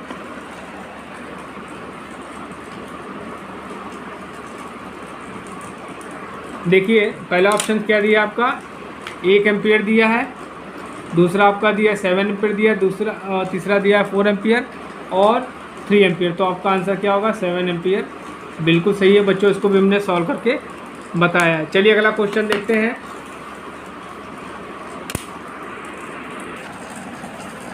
चलिए बच्चों अगला क्वेश्चन है कि I4 इस सर्किट में आपको एक दिया है, इसमें से आपको I4 की वैल्यू निकालनी है। चलिए कैसे करते हैं देखते हैं। ये देखिए 20 एम्पियर की करंट जो है जंक्शन की ओर आ रही है, तो 20 एम्पियर और ये भी जंक्शन की ओर आ रही है, तो क्या हो गया 20 + 2 22 हुआ, और 22 और ये दोनों जंक्शन से दूर जा रही है, तो 22 में से 16 गया आपका बच्चा 6 और ये अब ये सिंगल करंट बचेगी, तो इस करंट की वैल्यू क्या हो जाएगी 6 एम्पियर। तो 6 एम्पियर आपका आंसर हो गया। चलिए अगला क्वेश्चन देखते हैं। किसी अर्धचालक पदार्थ की बृहत्तम कक्षा में कितने इलेक्ट्रॉन होते हैं, ठीक है, केवल 5, केवल 4, केवल 3, केवल 1। तो बच्चों आंसर होगा आपका केवल 4। चलिए अगला क्वेश्चन देखते हैं।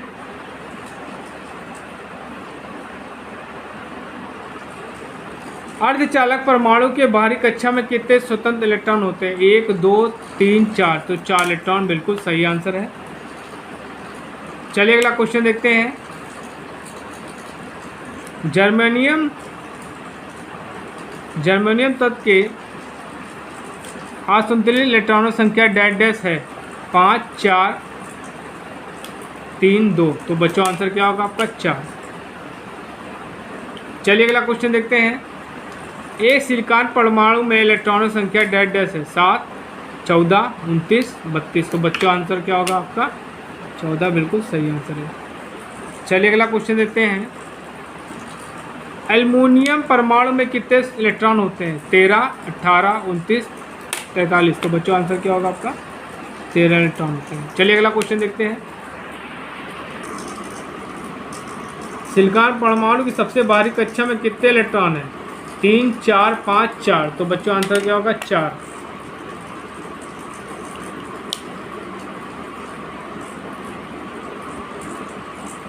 तांबे के परमाणु के नाभिक में कितने प्रोटॉन होते हैं 13 29 36 48। तो बच्चों आंसर क्या होगा आपका 29।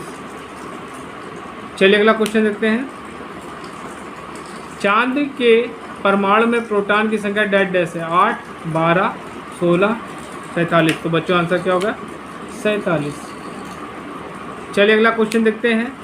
जर्मेनियम परमाणु में कितने प्रोटॉन है 14 29 32 34। तो बच्चों आंसर क्या होगा 32। चलिए अगला क्वेश्चन देखते हैं।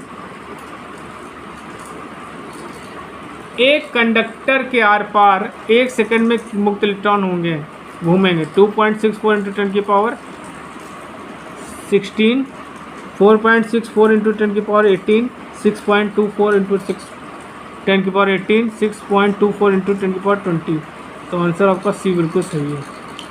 चलिए अगला क्वेश्चन देखते हैं। कौन सा नियम स्थिर ताप पर धारा वोल्टेज और प्रतिरोध में संबंध दर्शाता है किरचॉफ का प्रथम नियम किरचॉफ का द्वितीय नियम जूल का नियम ओम का नियम। तो बच्चों आंसर क्या होगा आपका ओम का नियम जो होता है वो क्या होता है वोल्टेज करंट और रेजिस्टेंस के बीच में रिलेशन को दर्शाता है। चलिए अगला क्वेश्चन देखते हैं।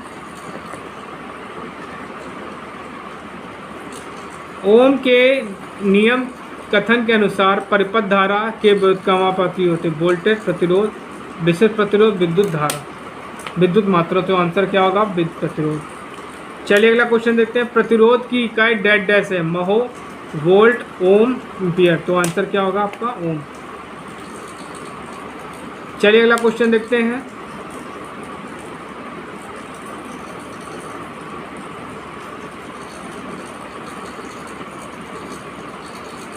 चार बराबर प्रतिरोध श्रृंखला में जुड़े हुए हैं और उनका कुल प्रतिरोध 800 है।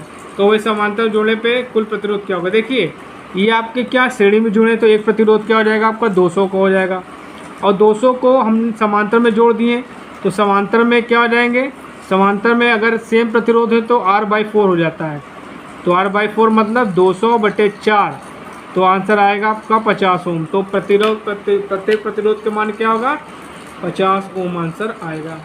चलिए अगला क्वेश्चन देखते हैं। ए सर्किट में 20 मिली एम्पियर की धारा 12 वोल्ट आपूर्ति पर प्रतिरोध में बह रही है। जब वोल्टेज 24 वोल्ट बढ़ जाता है तो धारा बढ़ेगी बिल्कुल बढ़ेगी क्योंकि क्या होता है ओम्स लॉ के अनुसार क्या होता है V directly proportional to I। तो यहाँ पे भी क्या हो जाएगा आपका 40 मिली एम्पियर हो जाएगा। तो धारा का भी मान क्या हो जाएगा बच्चों 40 मिली एम्पियर। चलिए अगला क्वेश्चन देखते हैं। विभवांतर को डैश डैश द्वारा मापा जाता है ammeter voltmeter ohmmeter voltmeter wattmeter. तो विभवांतर को हम लोग क्या बोलते हैं वोल्ट मीटर से नापते हैं। चलिए अगला क्वेश्चन देखते हैं। विद्युत आवेश की इकाई है वोल्ट पर ओम एम्पियर पर सेकेंड वाट सेकेंड कूलाम। तो आंसर क्या होगा कूलाम। चलिए अगला क्वेश्चन देखते हैं। बिजली की मात्रा की इकाई है डैश डैश है एम्पियर पर सेकेंड कूलम महो वाट सेकेंड। तो बच्चों आंसर क्या होगा कूलम। चलिए अगला क्वेश्चन देखते हैं।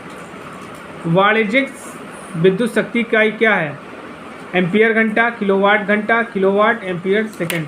तो बच्चों आंसर क्या होगा किलोवाट। चलो अगला क्वेश्चन देखते हैं बच्चों। किलोवाट घंटा की इकाई है विद्युत शक्ति, विद्युत ऊर्जा, विद्युत मात्रा, विद्युत धारा। तो आपका विद्युत ऊर्जा की इकाई है। चलिए अगला क्वेश्चन देखते हैं।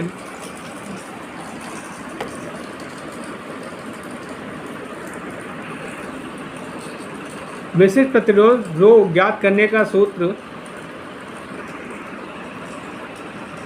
विशिष्ट प्रतिरोध रो ज्ञात करने का सूत्र, जबकि लंबाई L, क्रॉस सेक्शन क्षेत्रफल A और प्रतिरोध R है।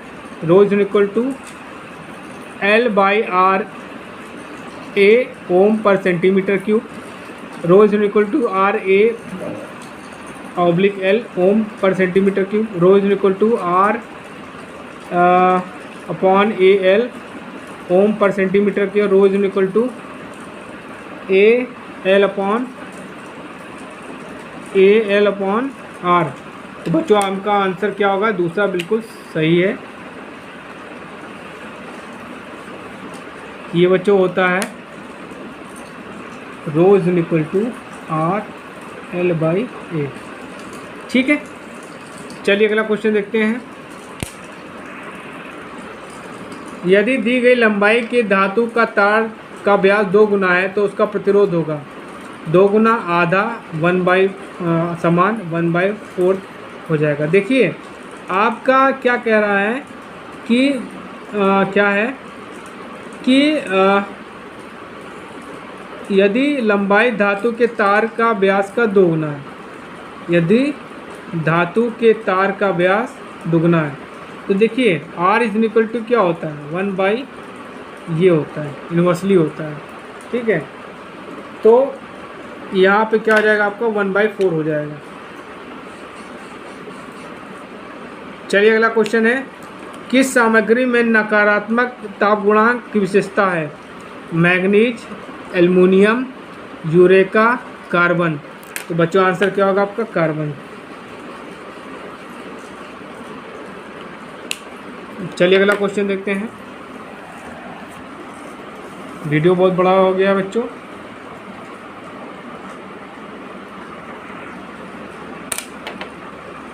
निम्नलिखित में से किसमें नकारात्मक ताप गुणांक है? ब्रॉस, कॉपर, पारा, इलेक्ट्रोलाइट्स, सिल्वर। तो बच्चों आंसर क्या होगा? इलेक्ट्रोलाइट्स। चलिए अगला क्वेश्चन है, किसी सामग्री के प्रतिरोध के ताप गुणांक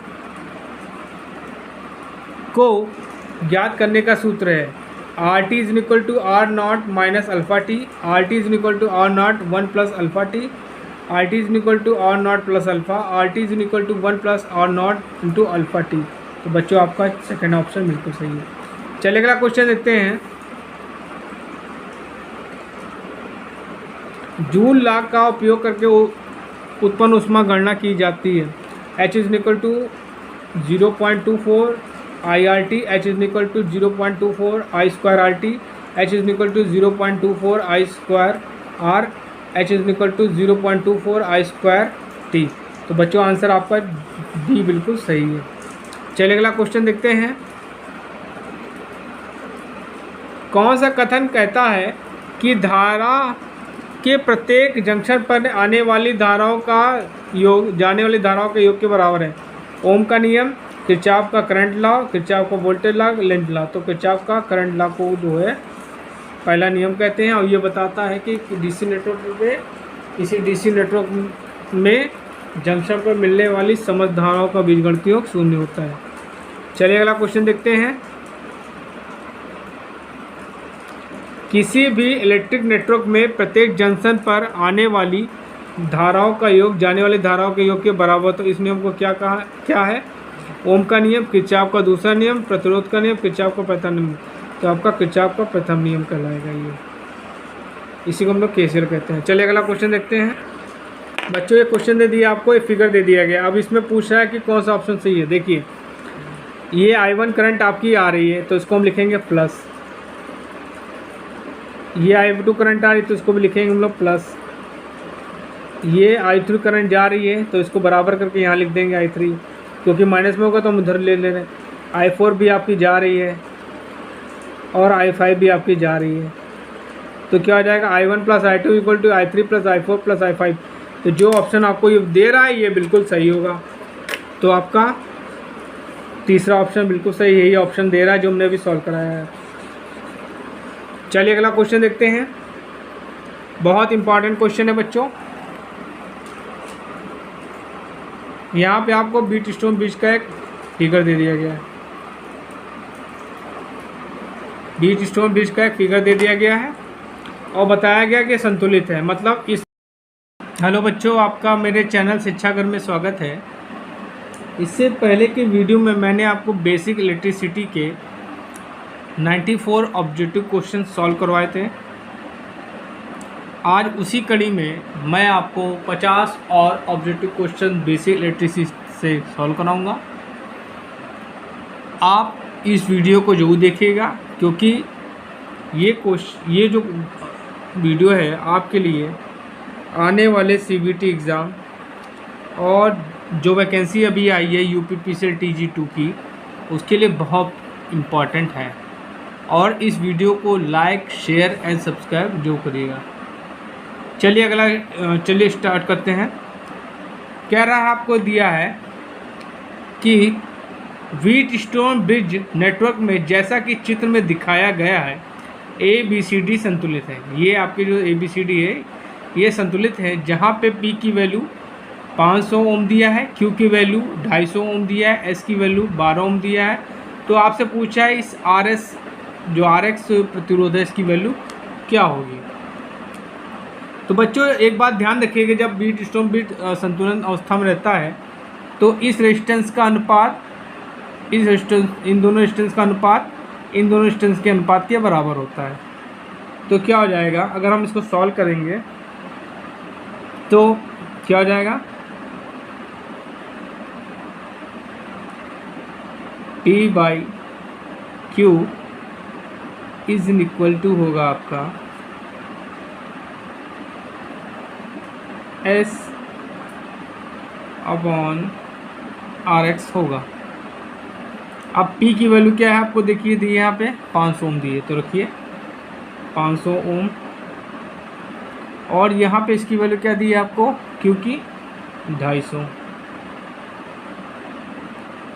S की वैल्यू क्या दी है आपको 12। और आपको RX की वैल्यू निकालनी है।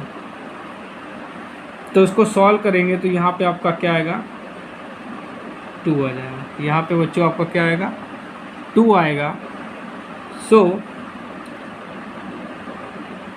तो लिख सकते हैं 2/1 इज इक्वल टू 12/RX हो जाएगा। ठीक है, तो RX की वैल्यू क्या हो जाएगी, RX की वैल्यू हो जाएगी 12/2। तो इसको सॉल्व करेंगे तो 6 ओम आपका आंसर आएगा। तो बच्चों क्या आएगा आंसर आपका 6 ओम आपका आंसर आएगा। तो इस हिसाब से आपका जो RX की वैल्यू होगी वो क्या होगी बच्चों 6 ओम होगी। तो ऑप्शन आपको क्या दिया है 20 ओम दिया है, 15 ओम दिया है, 6 ओम दिया है, 4 ओम दिया है। तो बच्चों आंसर क्या होगा आपका 6 ओम is a right answer.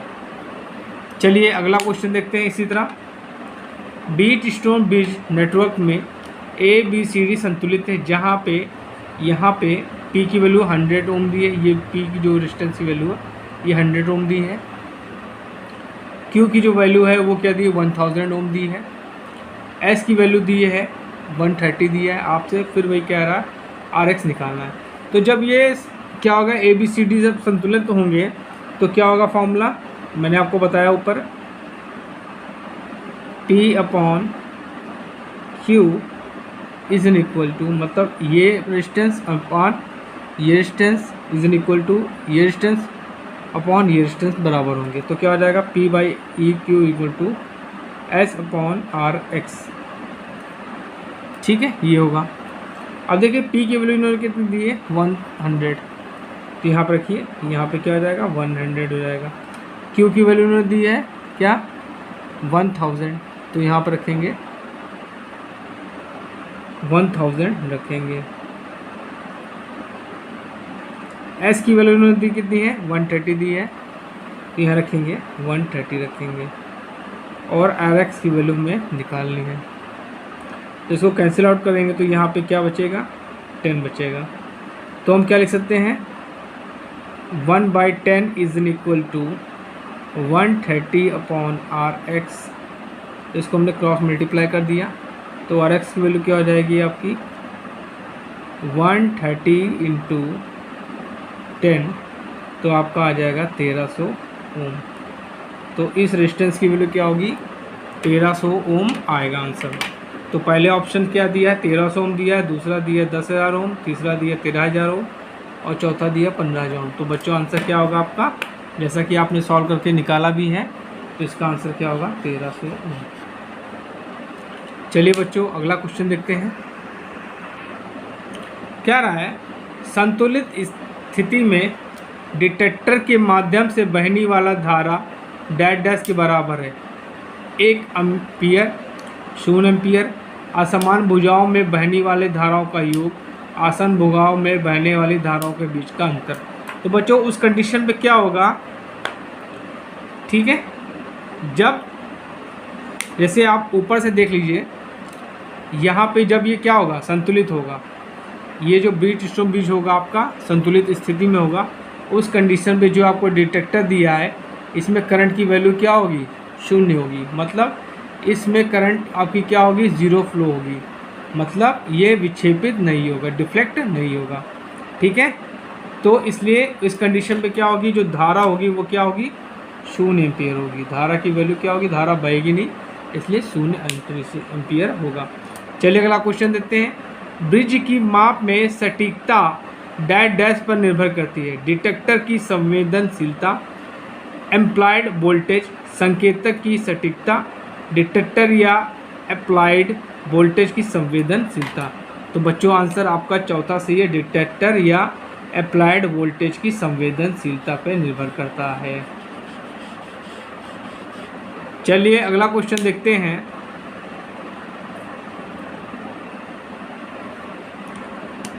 DC excitation के साथ टैप प्रकार का ब्रिज आमतौर पर कहा जाता है Anderson bridge, Wheatstone bridge, Wien bridge, spring bridge, ठीक है। तो बच्चों आंसर क्या होगा आपका व्हीटस्टोन ब्रिज कहलाता है। क्या कहलाता है बच्चों, व्हीटस्टोन ब्रिज कहलाता है। चलिए बच्चों अगला क्वेश्चन देखते हैं। क्या रहा है, एक निश्चित व्हीटस्टोन ब्रिज में निम्नलिखित रेजिस्टेंस के मान होते हैं। R1 is equal to 10 kilo ohm, R2 is equal to 70 ohm, R4 is equal to 2.4 kilo ohm resistance और R3 की वैल्यू आपको निकालने। मान लीजिए हम इसी को मान लेते हैं, यहाँ पे एक फिगर बना लेते हैं। यहाँ पे एक रेजिस्टेंस ये हो गया, एक रेजिस्टेंस ये हो गया, एक रेजिस्टेंस ये हो गया, एक रेजिस्टेंस ये हो गया। इसको मान लेते हैं हम, ये आपका R1 है जिसकी वैल्यू कितनी दी है 100 किलो ओम। R2 मान लेते हैं, ये क्या दिया 70 ओम, 72। और ये आपको जो दिया है ये R2 R4 ये आपको दिया है 2.4 और ये आपको दिया है R3 वैल्यू दी है, तुम्हें निकालना है। तो भाइयों बच्चों हम उसी मेथड से लगाएंगे कि ये रेजिस्टेंस अपॉन ये रेजिस्टेंस, ये रेजिस्टेंस अपॉन ये रेजिस्टेंस, तो लगाएंगे तो क्या हो जाएगा R1 अपॉन R2 हो जाएगा। चलिए इसको हम R3 मान लेते हैं, इसको हम लोग R4 मान लेते हैं, ठीक है। तो R1 upon R2 is in equal to R3 upon R4, ठीक है। मान लेते हैं कि जो व्हीटस्टोन ब्रिज है आपका संतुलित अवस्था में है, तो R1 की वैल्यू बच्चों क्या हो जाएगी, R1 की वैल्यू इन्होंने दी है 10 किलो ओम, ये आपको कितनी दिया है 72 ओम दिया है, तो इसको हम लोग ओम में बदल लेते हैं, ठीक, क्योंकि सारे और रेजिस्टेंस की वैल्यू क्या है ओम में आ रही है। तो 1 किलो में 1000 ओम होता है, तो 1000 से मल्टीप्लाई कर देंगे इसको, और ये आपका क्या आ जाएगा 72 आ जाएगा। R3 की वैल्यू क्या है आपको निकालनी है, तो R3 हो गया, और R4 की वैल्यू दी है, इसको भी मैं क्या 2.4 हो गया इंटू 1000 हो गया। चलिए तो इसको सॉल्व करेंगे, तो ये हो गया आपका 10 इंटू 1000 और ये क्या हो जाएगा आपका 72 हो जाएगा, और R3 और ये 1000 से मल्टीप्लाई कर देंगे इसको, तो क्या हो जाएगा 2.4 इंटू 1000। ठीक, चलिए इसको सॉल्व करेंगे, तो इसको यहाँ मल्टीप्लाई कर लेते हैं, तो 10 into 10 into 1000 into 1000 into 2.4 upon 72, तो इसको भाग करेंगे। ठीक है, तो इसको भाग करते हैं, ये हट जाएगा, ये 24 हो जाएगा। ठीक, तो 12 दूनी 24, 12 छंग 72। ठीक है, 12 छंग 72, 12 पंचा 12 छंग 72, 2 एकम 2 3। तब 1000 को जब हम भाग करेंगे तो ये लगभग आ जाएगा आपका 333 पॉइंट इतना आएगा। अब इसको हम मल्टीप्लाई करेंगे। ठीक है, तो इसको जब हम मल्टीप्लाई करेंगे, जब इसको मल्टीप्लाई करेंगे बच्चों, तो 333.3 इंटू 1000 करेंगे। ठीक है, तो ये कितना आ जाएगा 333 पॉइंट समथिंग मान लेते हैं 00, इतना आ जाएगा। तो ये लगभग मान लेते हैं इतना आएगा आपका आंसर। तो ये ऑप्शन आपका कुछ दे ही नहीं रहा है। यहाँ पे 24 ओम दिया है, 2.4 ओम दिया है, 300 ओम दिया है, और उनमें से कोई नहीं दिया है। तो ये ऑप्शन तीनों में से ये मैच हो नहीं रहा है, तो इसमें ऑप्शन क्या होगा, इनमें से कोई नहीं। तो ये आपका ऑप्शन इसमें से कोई सही नहीं दिया है। चलिए अगला क्वेश्चन देखते हैं।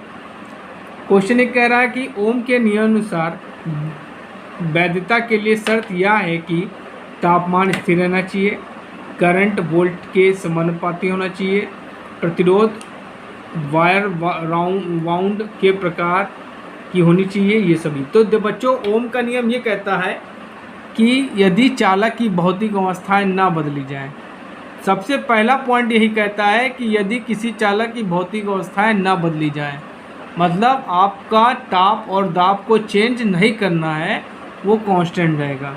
ठीक है, तो पहला ऑप्शन बिल्कुल सही है। इसमें क्या लिखा है, तापमान स्थिर रहना चाहिए। तो ये पहला ही ऑप्शन आपका क्या कर रहा है, ओम के नियम को फॉलो कर रहा है, तो पहला ऑप्शन बिल्कुल सही है। ठीक है, चलिए अगला क्वेश्चन देखते हैं। एक बंद परिपथ में वोल्टेज, करंट और रेजिस्टेंस के बीच संबंध बताया गया है। I is equal to V into R, I is equal to V by R, R is equal to I square by V, इनमें से कोई नहीं। तो देखिए ओम का नियम था V is equal to IR था, V is equal to IR था। अब यहाँ से अगर हम I की वैल्यू निकालेंगे तो I की वैल्यू क्या आ जाएगी, I is equal to V by R हो जाएगा, V by R हो जाएगा। तो यही जो आपका सेकेंड ऑप्शन है, यही आपका मॉडिफाई करके आएगा। तो इस हिसाब से आपका सेकेंड ऑप्शन बिल्कुल सही है। चलिए अगला क्वेश्चन देखते हैं।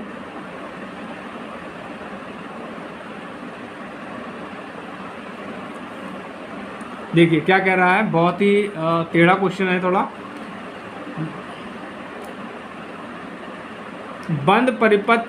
बंद सर्किट में वोल्टेज और विद्युत धारा का अनुपात होता है, स्थिर होता है, बदलता रहता है, बढ़ता है, घटता रहता है। देखिए ओम का नियम ही कहता है कि यदि किसी चालक की भौतिक अवस्थाएं ना बदली जाए तो उस चालक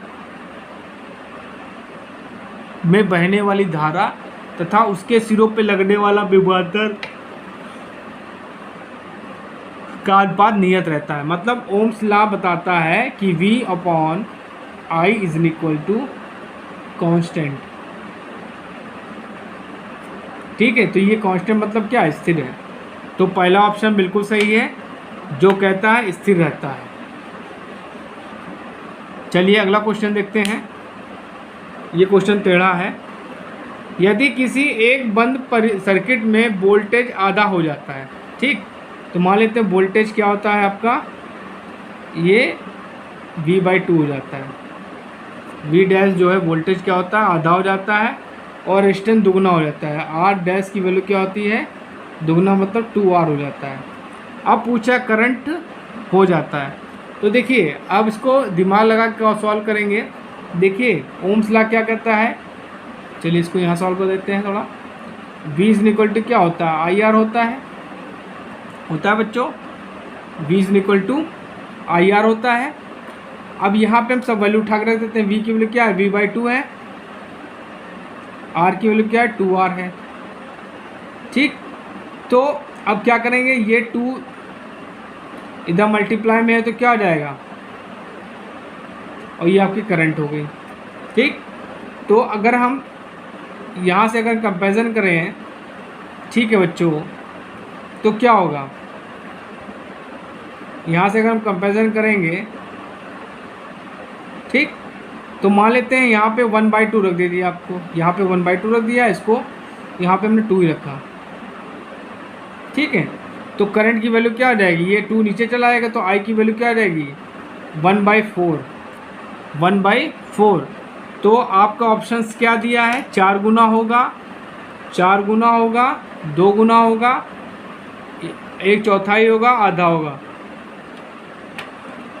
तो बच्चों करंट का मान जो होगा 1/4 हो जाएगा। इसको मैंने आपको देखो बताया है। ठीक है, चलिए अगला क्वेश्चन देखते हैं। क्वेश्चन बच्चों अगला ये है, ओम के नियम को व्यक्त करने वाला वक्र है साइन, फ्रैक्शन, रैखिक, एक पैराबोला और एक हाइपरबोला। तो देखिए अगर हम ओम के नियम का ग्राफ देखें तो ये आपका वोल्टेज हो गया और ये आपका करंट हो गया। तो इनका जो अनुपात होगा, ये ग्राफ ऐसे बनता है, ये आपका क्या हो गया, R हो गया, ये आपका R हो गया। तो इन दोनों का जो अनुपात होता है वो R होता है, जो कांस्टेंट होता है।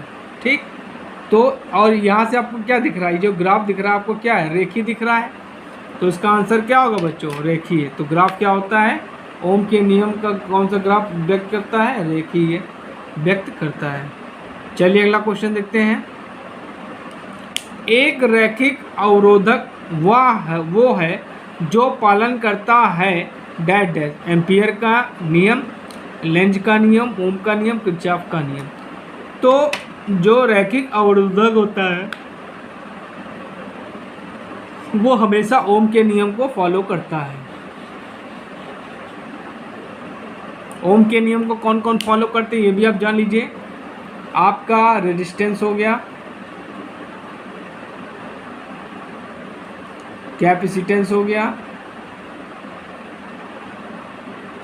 इंडक्टेंस हो गया, ये क्या करते हैं, ओम के नियम को फॉलो करते हैं। ओम के नियम को फॉलो कौन कौन नहीं करते हैं, जैसे आपका क्या हो गया, डायोड हो गया, रेक्टिफायर हो गया, ठीक है, थायरिस्टर हो गया, यूजेटी हो गया, जितने भी इलेक्ट्रॉनिक्स कंपोनेंट होते हैं वो ओम के नियम को फॉलो नहीं करते हैं। ये भी आपका जानना जरूरी है। चलिए अगला क्वेश्चन देखते हैं।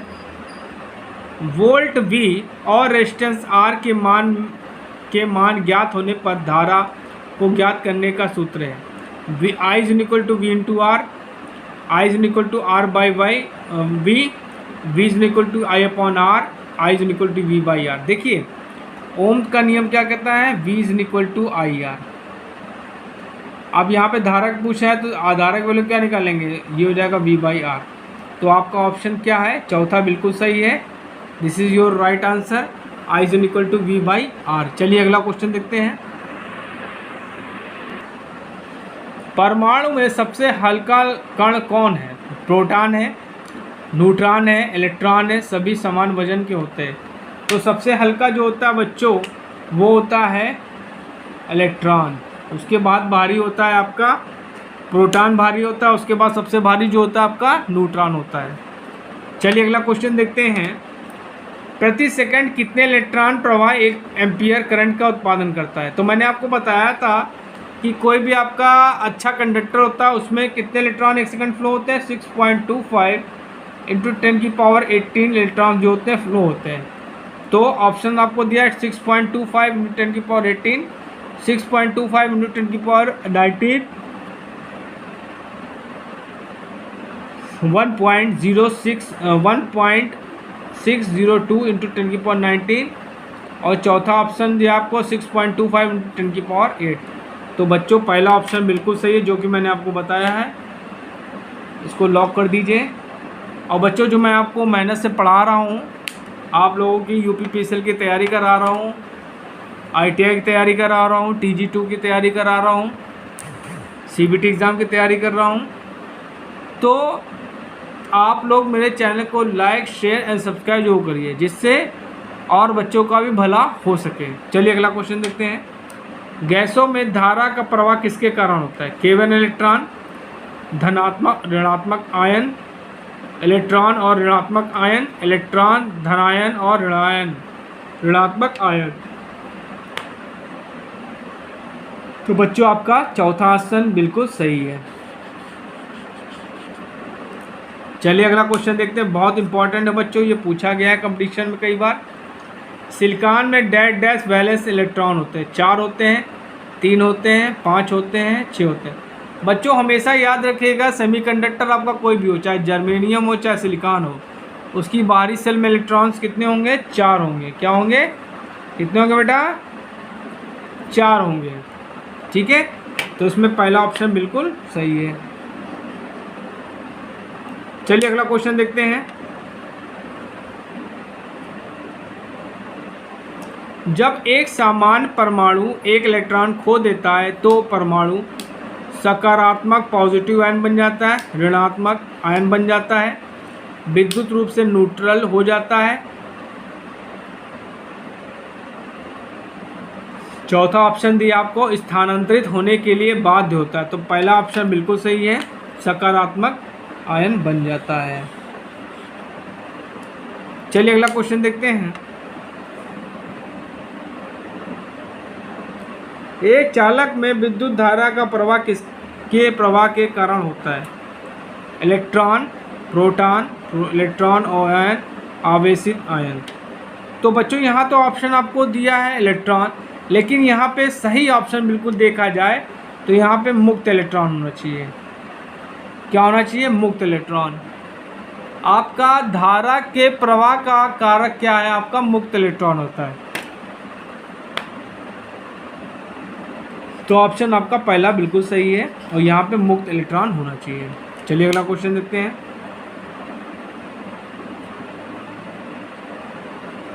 धारा प्रवाह है किसी चालक में इलेक्ट्रॉनों की अनियमित गति, मुख्य रूप से एक दिशा में मुक्त इलेक्ट्रॉनों का संचालन। देखिए यहाँ पे मुक्त इलेक्ट्रॉन बोल दिया गया है। 2 ध्रुवों के बीच दाब का अंतर, वह शक्ति जो इलेक्ट्रॉनों के बहाव के कारण बनती है। तो बच्चों आपका सेकंड ऑप्शन बिल्कुल सही है, मुख्य रूप से एक दिशा में मुक्त इलेक्ट्रॉनों का संचालन या बहना या फ्लो होना। चलिए बहुत अगला क्वेश्चन देखते हैं, बहुत इंपॉर्टेंट क्वेश्चन है। धारा को किसमें मापा जाता है? धारा को में मापा जाता है वाट में, वोल्ट में, हेनरी में, एम्पियर में। देखिए बच्चों ये 4 ऑप्शन दिए, सबका मैं आपको बता देता हूँ कौन किसका किसका मात्रक है। जो आपको वाट दिया है बच्चों, इसको हम लोग बोलते हैं पावर। पावर मतलब ये पावर का यूनिट है, मतलब आपकी जो पावर होगी वो वाट में नापी जाएगी। अब आता है आपका दिया दूसरा ऑप्शन वोल्ट। वोल्ट को हम लोग बोलते हैं वोल्टेज, मतलब आप वोल्टेज में वोल्टेज की जो माप होगी वो वोल्ट में मापेंगे।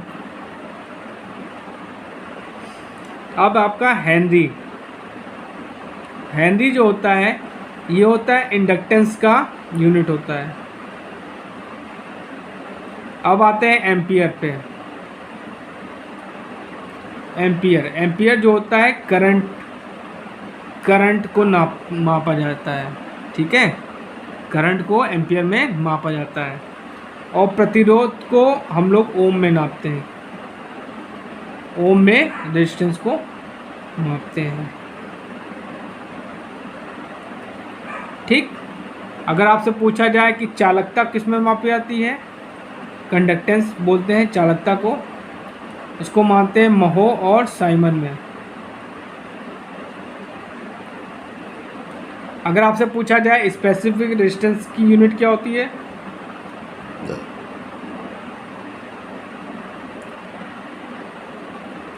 तो होती है ओम मीटर। तो बच्चों आपको मैंने इस ऑप्शन से कई के यूनिट्स के बारे में बता दिया, तो बच्चों इसमें आंसर क्या होगा आपका? एम्पियर होगा। चलिए अगला क्वेश्चन देखते हैं। निम्नलिखित में से कौन एक विद्युत मान नहीं है? वोल्टेज, करंट, दूरी, पावर। देखिए वोल्टेज भी सही है आंसर है, करंट भी सही है, पावर भी सही है, दूरी अलग है, तो इसमें आंसर क्या होगा बच्चों? दूरी। चलिए अगला क्वेश्चन देखते हैं। सॉकेट में निम्नलिखित में से कौन सा तत्व सक्रिय है? Current source, resistance, inductance, capacitance, धारिता। तो जो आपका सक्रिय स्रोत होता है उसको बोलते हैं करंट सोर्स। चलिए अगला क्वेश्चन देखते हैं। आदर्श वोल्टेज स्रोत होना चाहिए शून्य स्रोत प्रतिरोध, अनंत स्रोत प्रतिरोध, धारा के अनुपात में टर्मिनल वोल्टेज, लोड के अनुपात में टर्मिनल वोल्टेज। तो बच्चों आपका पहला ऑप्शन बिल्कुल सही है, आपका शून्य प्रतिरोध होना चाहिए। चलिए अगला क्वेश्चन देखते हैं। वोल्टेज स्रोत के लिए टर्मिनल वोल्टेज स्रोत ईएमएफ के बराबर होता है। टर्मिनल वोल्टेज स्रोत ईएमएफ से बड़ा नहीं हो सकता। टर्मिनल वोल्टेज स्रोत ईएमएफ से हमेशा कम होता है। टर्मिनल वोल्टेज स्रोत ईएमएफ से अधिक होता है। तो बच्चों इसमें आंसर क्या होगा आपका? सेकंड बिल्कुल सही है। टर्मिनल वोल्टेज जो क्या होता है ईएमएफ स्रोत से बड़ा नहीं हो सकता। चलिए अगला क्वेश्चन देखते हैं। व्यवहारिक वोल्टेज स्रोत के आंतरिक प्रतिरोध को इसमें जोड़ा माना जाता है, ठीक है, श्रृंखला में, समांतर में, या तो श्रृंखला या तो समांतर, इनमें से कोई। तो बच्चों यहाँ पे क्या होगा? श्रृंखला में होगा। क्या होगा? श्रृंखला में, आपका बिल्कुल सही आंसर है। चलिए अगला क्वेश्चन देखते हैं। प्रतिरोध डैश डैश में मापा जाता है, हेनरी में, ओम में, हर्ट्ज में, वाट में। देखिए हेनरी क्या होगा आपका? इंडक्टेंस हो गया। हर्ट्ज हो गया आपका फ्रीक्वेंसी में होता है। फ्रीक्वेंसी मतलब आवृत्ति को हम लोग हर्ट्ज में मापते हैं। ओम आपका क्या हो गया? रेजिस्टेंस हो गया। और वाट हो गया आपका पावर। तो इसमें आंसर क्या होगा बच्चों? रेजिस्टेंस का ओम होता है, ठीक है। चलिए अगला क्वेश्चन देखते हैं। आदर्श वोल्टेज स्रोत का आंतरिक प्रतिरोध है शून्य, अनंत, निर्धारित किया जा सकता है, परिमित मान। तो बच्चों आंसर क्या होगा? शून्य होता है। क्या होता है? शून्य होता है। चलिए अगला क्वेश्चन देखते हैं। चलिए क्वेश्चन देखते हैं अगला। एक श्रृंखला सर्किट में 120 ओम, 270 ओम, 330 ओम के 3 प्रतिरोध जुड़े हैं। कुल प्रतिरोध क्या होगा? देखिए श्रृंखला में बात कर रहा है, सीरीज में बात कर रहा है, तो सीरीज का फॉर्मूला होता है R is equal to R1 plus R2 plus R3 होता है। तो इनको जोड़ेंगे तो 120 प्लस 270 प्लस 330, तो इसको जोड़ेंगे तो आपका ये क्या हो गया? 600 हो गया। 600 120 720। तो बच्चों आपका 120 दिया ऑप्शन, 270 दिया, 720 दिया, 120। तो बच्चों आंसर क्या होगा आपका? 720 ओम आपका राइट आंसर है। चलिए अगला क्वेश्चन देखते हैं। यदि R प्रतिरोध के 3 प्रतिरोध समांतर में जुड़े हुए हैं तो प्रभावी प्रतिरोध होगा। देखिए समांतर में अगर जुड़े हैं तो क्या हो जाएगा? समांतर में क्या हो जाएगा? 1/RT is equal to 1/R plus 1/R। तीनों के लिए क्या है? R है, तो क्या हो जाएगा? 1/RT इज इक्वल टू क्या हो जाएगा? 3/R हो जाएगा। तो अगर हम RT की वैल्यू निकालेंगे क्या हो जाएगा? R/3। तो बच्चों आंसर आपका ऑप्शंस क्या दिए हैं? 3R दिया है, R/R दिया है, R/3 दिया है, R3 दिया है। तो बच्चों आंसर क्या होगा? R/3 होगा आपका बिल्कुल सही आंसर। चलिए अगला क्वेश्चन देखते हैं। एक सर्किट में समांतर में 2 असमान प्रतिरोध लगे हैं तो दोनों में वोल्टेज ड्रॉप समान होगा, दोनों में करंट समान होगा, दोनों में ऊष्मा की हानि समान हो गया,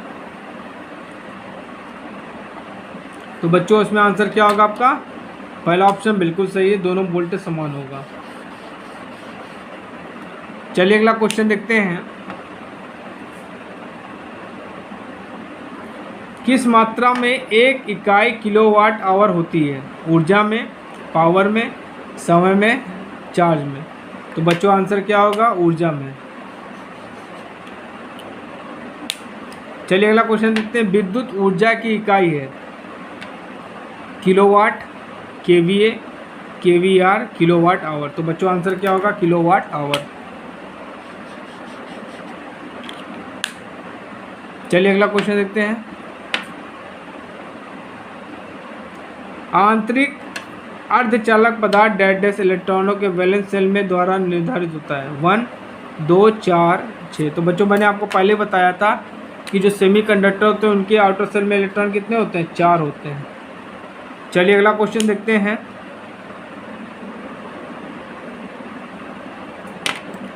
एक इलेक्ट्रॉन वोल्ट डैश के बराबर होता है 6.2 into 10 to the power 23 joules, 1.6 into 10 की पावर 19 जूल्स, 6.25 इंटू 10 की पावर 18 जूल्स, 1.66 इंटू 10 की पावर 34 जूल्स। तो बच्चों आंसर आपका बी बिल्कुल सही है। चलिए बहुत इंपॉर्टेंट क्वेश्चन है बच्चों, ये कई बार कंपटीशन पूछा गया है। मानव शरीर का प्रतिरोध होता है 100 ओम, 1 किलो ओम, 100 ओम, 10 किलो ओम। तो बच्चों आंसर आपका क्या है? 1 किलो ओम। अगर 1 किलो ओम की जगह आपको 1000 ओम दिया है तो 1000 ओम भी सही है। चलिए अगला क्वेश्चन देखते हैं। विद्युत धारा है किसी चालक में इलेक्ट्रॉनों की अनियमित गति, एक दिशा में मुक्त इलेक्ट्रॉनों का संचालन, दो ध्रुवों के बीच दाब का अंतर, वह शक्ति जो इलेक्ट्रॉनों को बहाव को कारण बनती है। तो बच्चों आंसर क्या होगा? दूसरा आंसर बिल्कुल सही है, एक दिशा में मुक्त इलेक्ट्रॉनों का संचलन। चलिए अगला क्वेश्चन देखते हैं। विद्युत आपूर्ति स्रोत में एक अतिरिक्त समांतर प्लेट लोड जोड़ देने का प्रभाव बढ़ जाता है। लोड का प्रतिरोध, स्रोत का वोल्टेज, लोड में विभवांतर, स्रोत से लिया गया करंट। तो बच्चों आंसर क्या होगा? स्रोत से लिया गया करंट। चलिए अगला क्वेश्चन देखते हैं। पदार्थ का प्रतिरोध निर्भर करता है लंबाई, क्रॉस सेक्शन एरिया, पदार्थ और ये सभी। तो देखिए आपका जो रेजिस्टेंस होता है वो क्या होता है? लंबाई के डायरेक्टली प्रोपोर्शनल होता है। तो ये भी आपका ऑप्शन बिल्कुल सही है। क्या होता है? क्रॉस सेक्शन एरिया के इन्वर्सली प्रोपोर्शनल होता है। ये भी आपका ऑप्शन सही है। पदार्थ मतलब आप जो मटेरियल यूज़ कर रहे हैं उस पर भी डिपेंड करता है। और चौथा ऑप्शन दिया है ये सभी। तो बच्चों आंसर क्या होगा आपका? ये सभी हो जाएगा। चलिए अगला क्वेश्चन देखते हैं। निम्नलिखित में से किस लैंप में सबसे कम प्रतिरोध है? तो बच्चों आंसर क्या है आपका? पहला ऑप्शन बिल्कुल सही है, 200 वाट, 220 वोल्ट। चाहे आप लोग निकाल लीजिएगा। चलिए अगला क्वेश्चन देखते हैं। कौन सा प्रतिरोध आकार में सबसे बड़ा है? 100 ओम, 10 वाट, 10 ओम, 50 वाट, 1 मेगा ओम, 1/2 वाट, 1 किलो ओम, 1 वाट। तो बच्चों आंसर आपका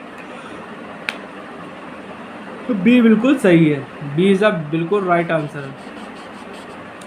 चलिए अगला क्वेश्चन देखते हैं।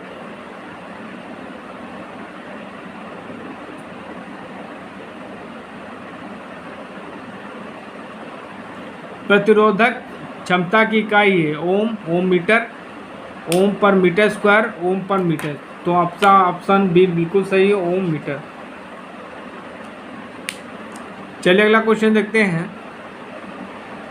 समान वोल्टेज के लिए 25 वाट और 100 वाट वाले लैंपों के बीच प्रतिरोध का अनुपात क्या होगा? चलिए निकाल लेते हैं, कोई दिक्कत नहीं है।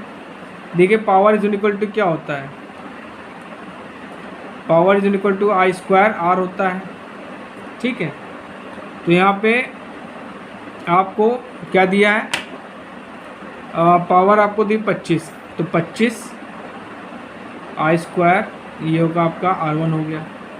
इसी तरह यहाँ पे दूसरा दिया है 100 वाट इंटू I स्क्वायर R2। ठीक है। अब इनका पूछा है प्रतिरोधों का अनुपात क्या होगा, तो दोनों को डिवाइड कर देंगे तो R1/R2 और ये हो जाएगा 25/100। इसको सॉल्व करें तो 1/4। ठीक है,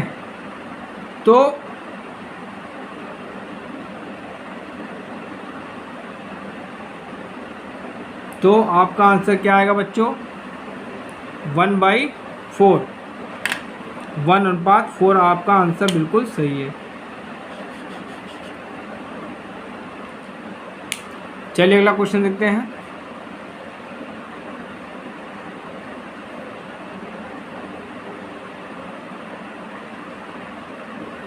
किस पदार्थ की प्रतिरोध क्षमता सबसे कम है, लेड, कॉपर, जिंक, पारा। तो बच्चों इसमें आंसर क्या होगा, copper. Copper is a good conductor. सबसे अच्छा कंडक्टर क्या होता है, मैं बच्चों आपको बता दे रहा हूँ। सबसे अच्छा कंडक्टर आपका है सिल्वर, उसके बाद आता है आपका कॉपर आता है, उसके बाद आता है आपका गोल्ड, उसके बाद आता है आपका एल्यूमिनियम, उसके बाद आता है आपका आयरन, उसके बाद सब आते हैं। ठीक है, तो आज मैंने आपको सीक्वेंस में बता दिया है। ये क्वेश्चन पूछा गया था कि निम्न में से कौन सा सबसे अच्छा सुचालक है, तो उसमें क्या आंसर होगा, सिल्वर। चलिए अगला क्वेश्चन देखते हैं। निम्नलिखित में से कौन से पदार्थ में सबसे कम विशिष्ट प्रतिरोध है, एल्युमिनियम, कॉपर, सिल्वर, आयरन। तो बच्चों अभी मैंने आपको पहले ही बताया था, सबसे अच्छा कंडक्टर सिल्वर, उसके बाद कॉपर, उसके बाद आता है सोना, उसके बाद आता है एल्युमिनियम और उसके बाद आता है आपका आयरन। तो बच्चों इसमें आंसर क्या होगा, सबसे अच्छा कंडक्टर क्या होगा, सिल्वर होगा, और जिसका कंडक्टेंस सबसे अच्छा होता है उसका स्पेसिफिक रेजिस्टेंस क्या होता है, सबसे कम होता है। चलिए अगला क्वेश्चन देखते हैं। तार का प्रतिरोध उसकी व्युत्क्रमानुपाती होता है। ठीक, क्रॉस सेक्शन का क्षेत्रफल, लंबाई, प्रतिरोधकता, तापमान। तो देखिए आपका जो रेजिस्टेंस होता है वो R/L के डायरेक्टली प्रोपोर्शनल होता है और क्रॉस सेक्शन एरिया के इन्वर्सली प्रोपोर्शनल होता है। ठीक है, तो आपका आंसर क्या होगा, क्रॉस सेक्शन एरिया। चलिए अगला क्वेश्चन देखते हैं। 36 ओम के प्रतिरोध से 2 एम्पीयर की धारा प्रवाहित करने वाले सर्किट के लिए वोल्टेज स्रोत क्या होगा। तो लगा दीजिए V=IR लगा देंगे। ठीक, 2 और आपका कितना दिया है, 2 आपकी एम्पीयर करंट हो गई और आपका रेजिस्टेंस कितना दिया, 36, तो 72 आंसर आएगा, 72 वोल्ट। तो 72 वोल्ट आपको ऑप्शन जो दिया है ये बिल्कुल सही है। चलिए अगला क्वेश्चन देखते हैं।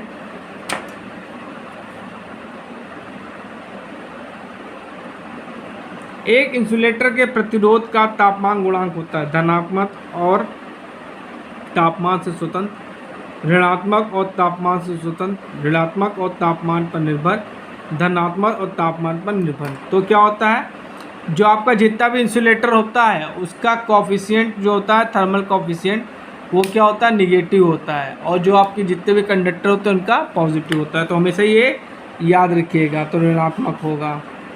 चलिए अगला क्वेश्चन देखते हैं।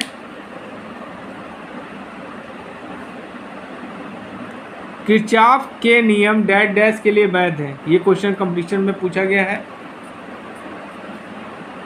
केवल रैखिक परिपथ के लिए, पैसिव टाइम इनवेरिएंट सर्किट के लिए, केवल अरैखिक परिपथ के लिए, चौथा ऑप्शन दिया रैखिक और अरैखिक परिपथ दोनों के लिए। तो बच्चों आंसर आपका चौथा बिल्कुल सही है, अरैखिक और रैखिक दोनों के लिए यूज़ होता है ये।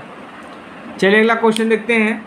किरचॉफ का वोल्टेज नियम डैश डैश के संरक्षण पर आधारित है, चार्ज के संरक्षण पर, ऊर्जा संरक्षण के, संवेग और द्रव्यमान। तो बच्चों आंसर क्या होगा आपका, ऊर्जा। जो आपका किरचॉफ का जो पहला नियम है KCL, किरचॉफ का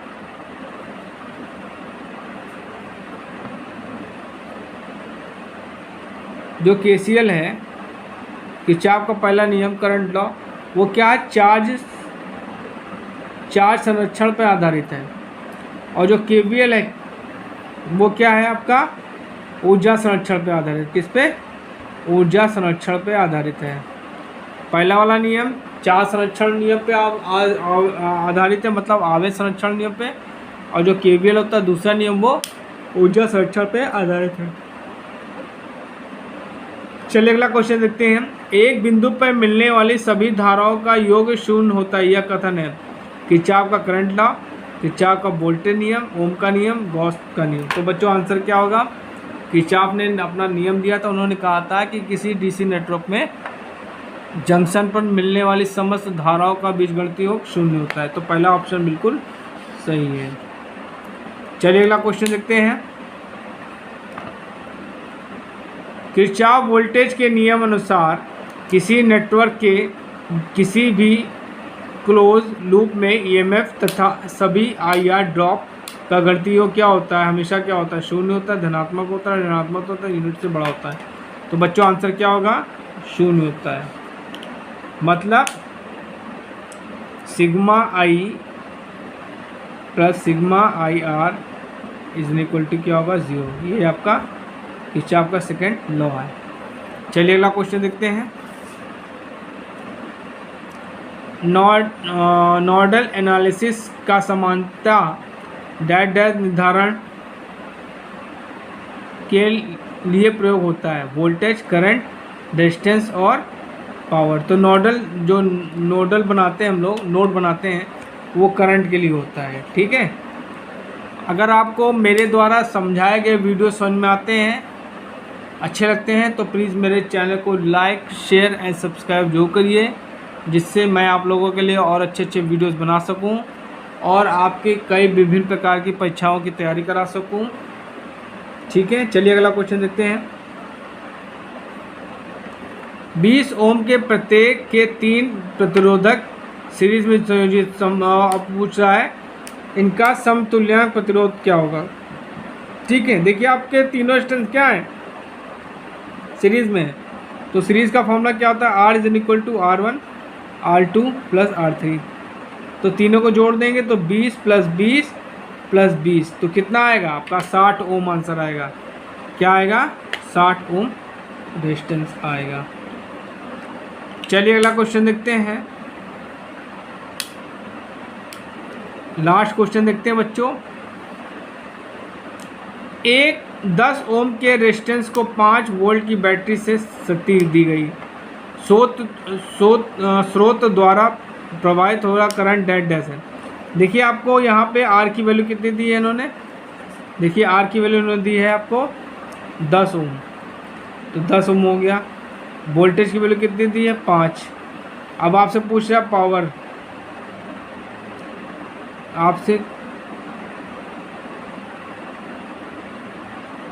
अब आपसे पूछा करंट पूछ रहा है। ठीक है।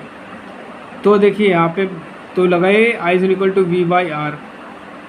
V आपका कितना दिया? 5 और R आपको दिया 10, तो ये आएगा 0.5।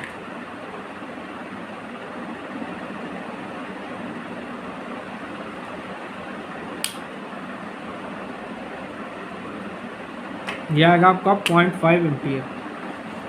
जब हम 1/2 को भाग करेंगे, सॉल्व करेंगे, तो 0.5 एम्पियर आएगी। तो बच्चों आज मैंने आप लोगों को 50 ऑब्जेक्टिव क्वेश्चंस कराए हैं। इनको देखिएगा, समझिएगा, पढ़िएगा और आप लोग TG2 की तैयारी अपने करते रहिए। और प्लीज़ मेरे चैनल को लाइक, शेयर एंड सब्सक्राइब जरूर करिए, जिससे मैं इसी तरह आप लोगों के लिए अच्छे अच्छे वीडियोज़ बनाता रहूँ और आप लोग की तैयारी होती रहे। Thank you.